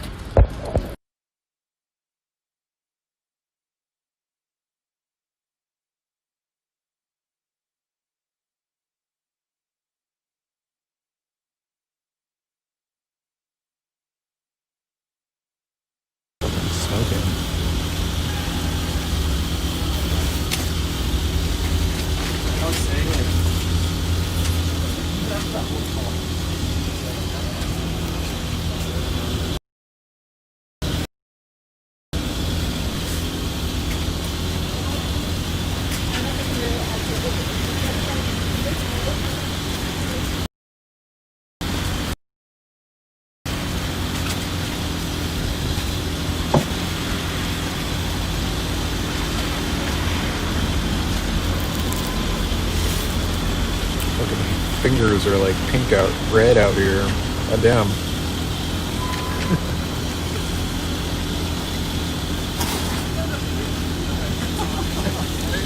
Yeah, but like to the point where it's like if you talk to someone else,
tell me, okay, well, at least if they're not working, they'll be spending money or they'll get like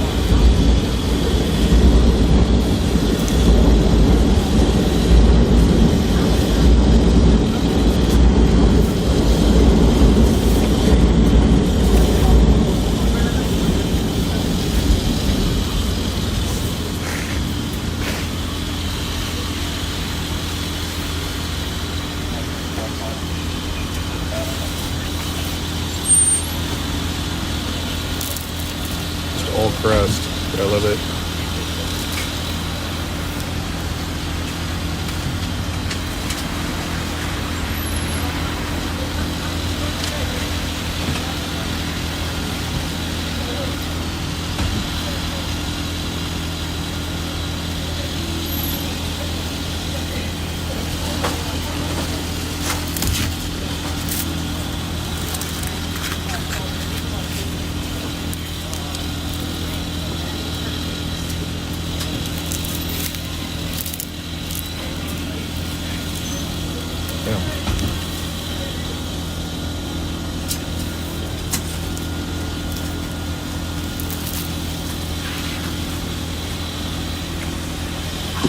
Like cold.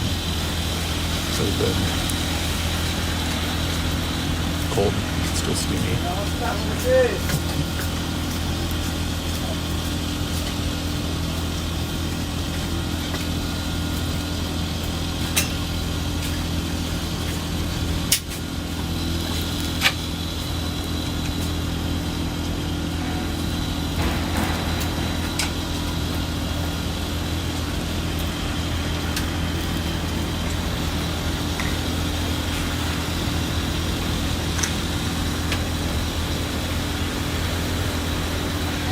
Damn. There's bike mess over here.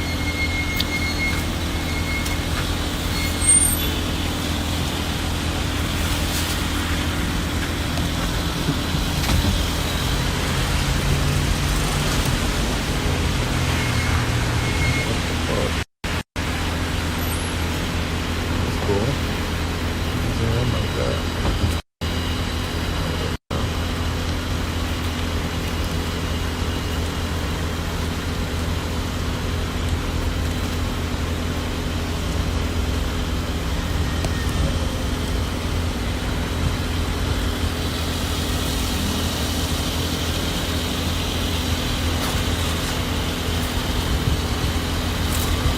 Yeah, I don't know.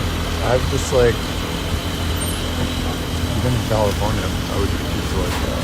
It's like, when you eat it like this, it's like, you know, it takes you like 5 bites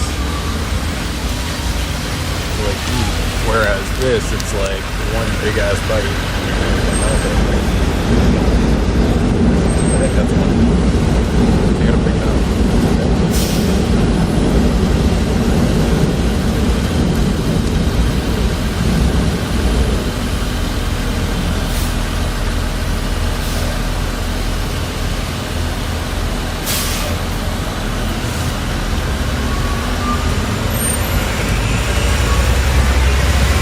Like a sandwich. Calzone. Calzone.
Okay, all done.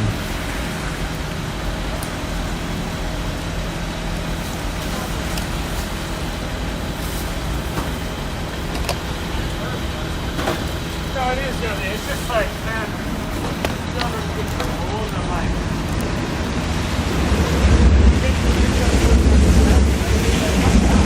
Yeah. Everyone deserves better than this. Improvise. It's that way over time. Oh, super burnt.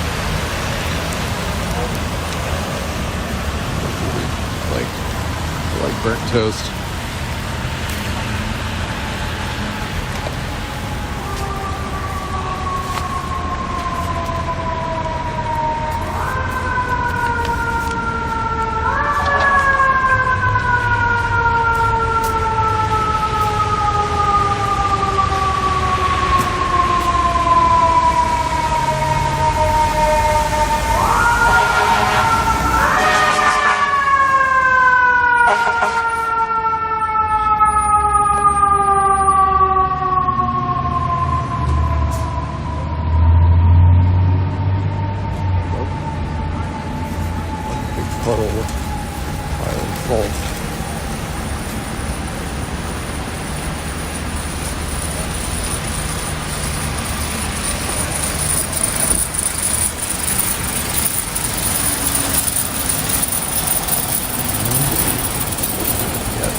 Yeah, so please go follow the Stonewall protest if you haven't. Gotta add that in there. NYC protest coverage, they're always there. Got some good reporters, journalists, whatever they want to call themselves. Some good contributors.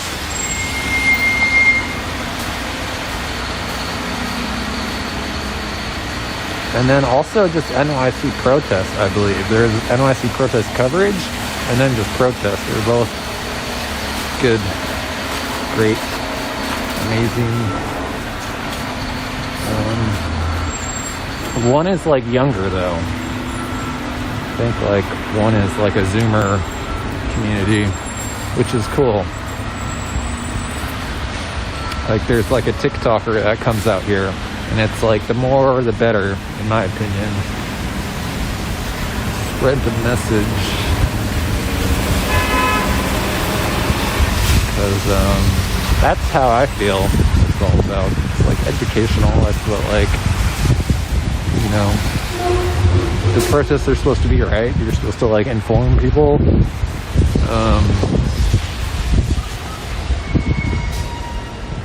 Because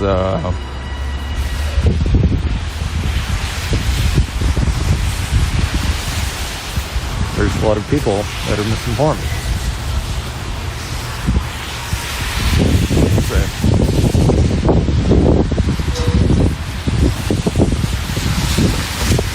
There's a vacuum.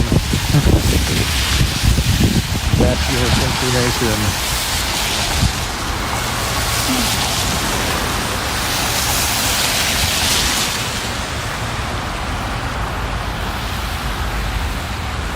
Yeah, I could have ridden my bike out here in Manhattan. That would have been fucking cold and dough.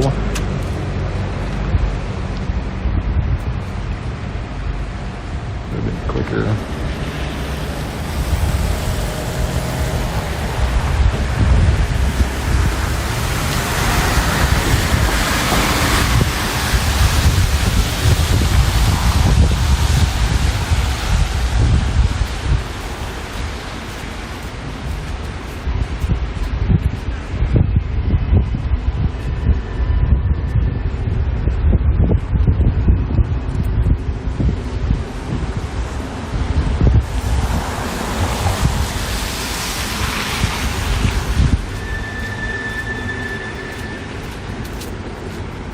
Yeah, I need to start rocking like a fucking baklava too, or like a ski mask or some shit.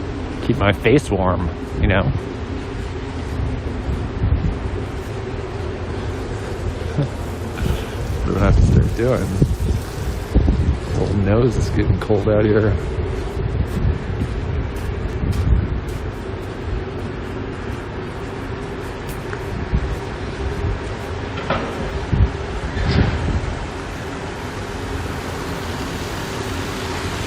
I think I've seen that be better though.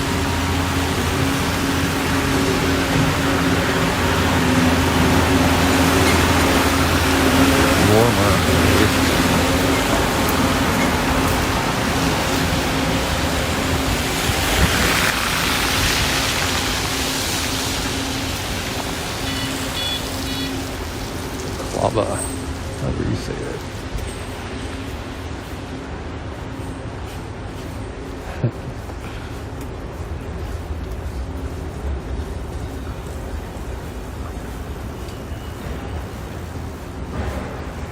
Because I swear one is like a little Middle Eastern snack.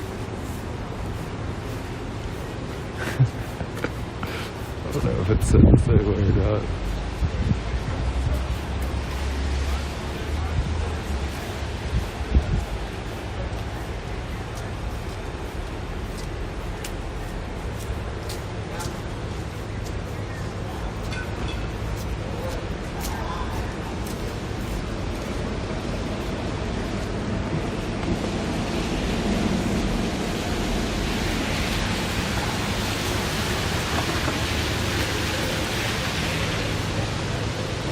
Okay, I'm going to end the stream, everyone.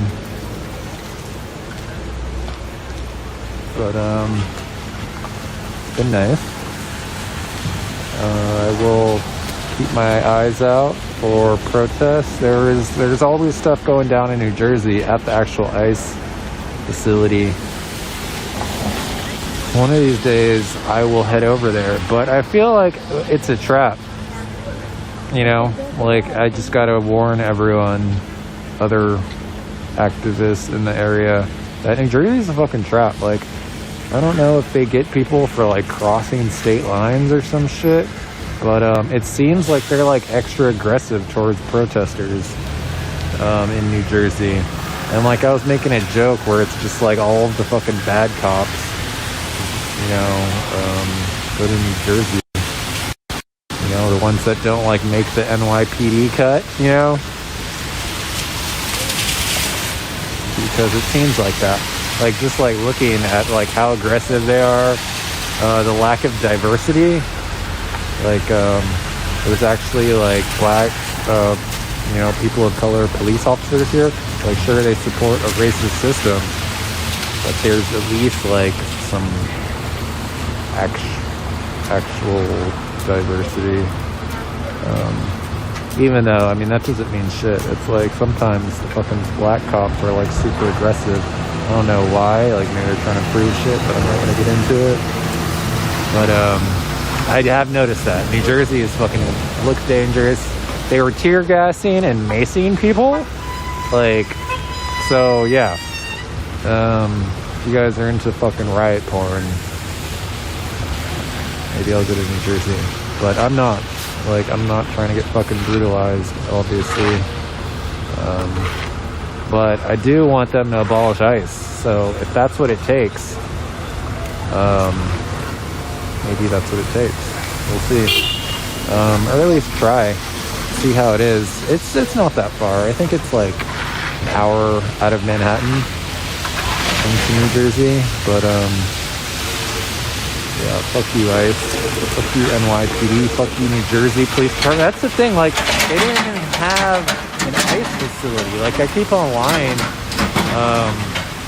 But they're keeping ICE detainees in the county jail.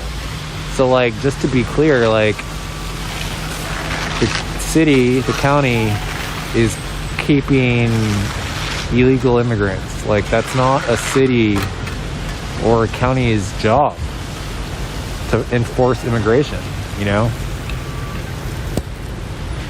So people should be upset. They should be, like, even conservatives, you know? Like, you should respect states' rights, right? Like, obviously you don't care, you know, when it fucking is anti-immigration, but The states should not be involved. Fucking, ICE. It's like the federal government.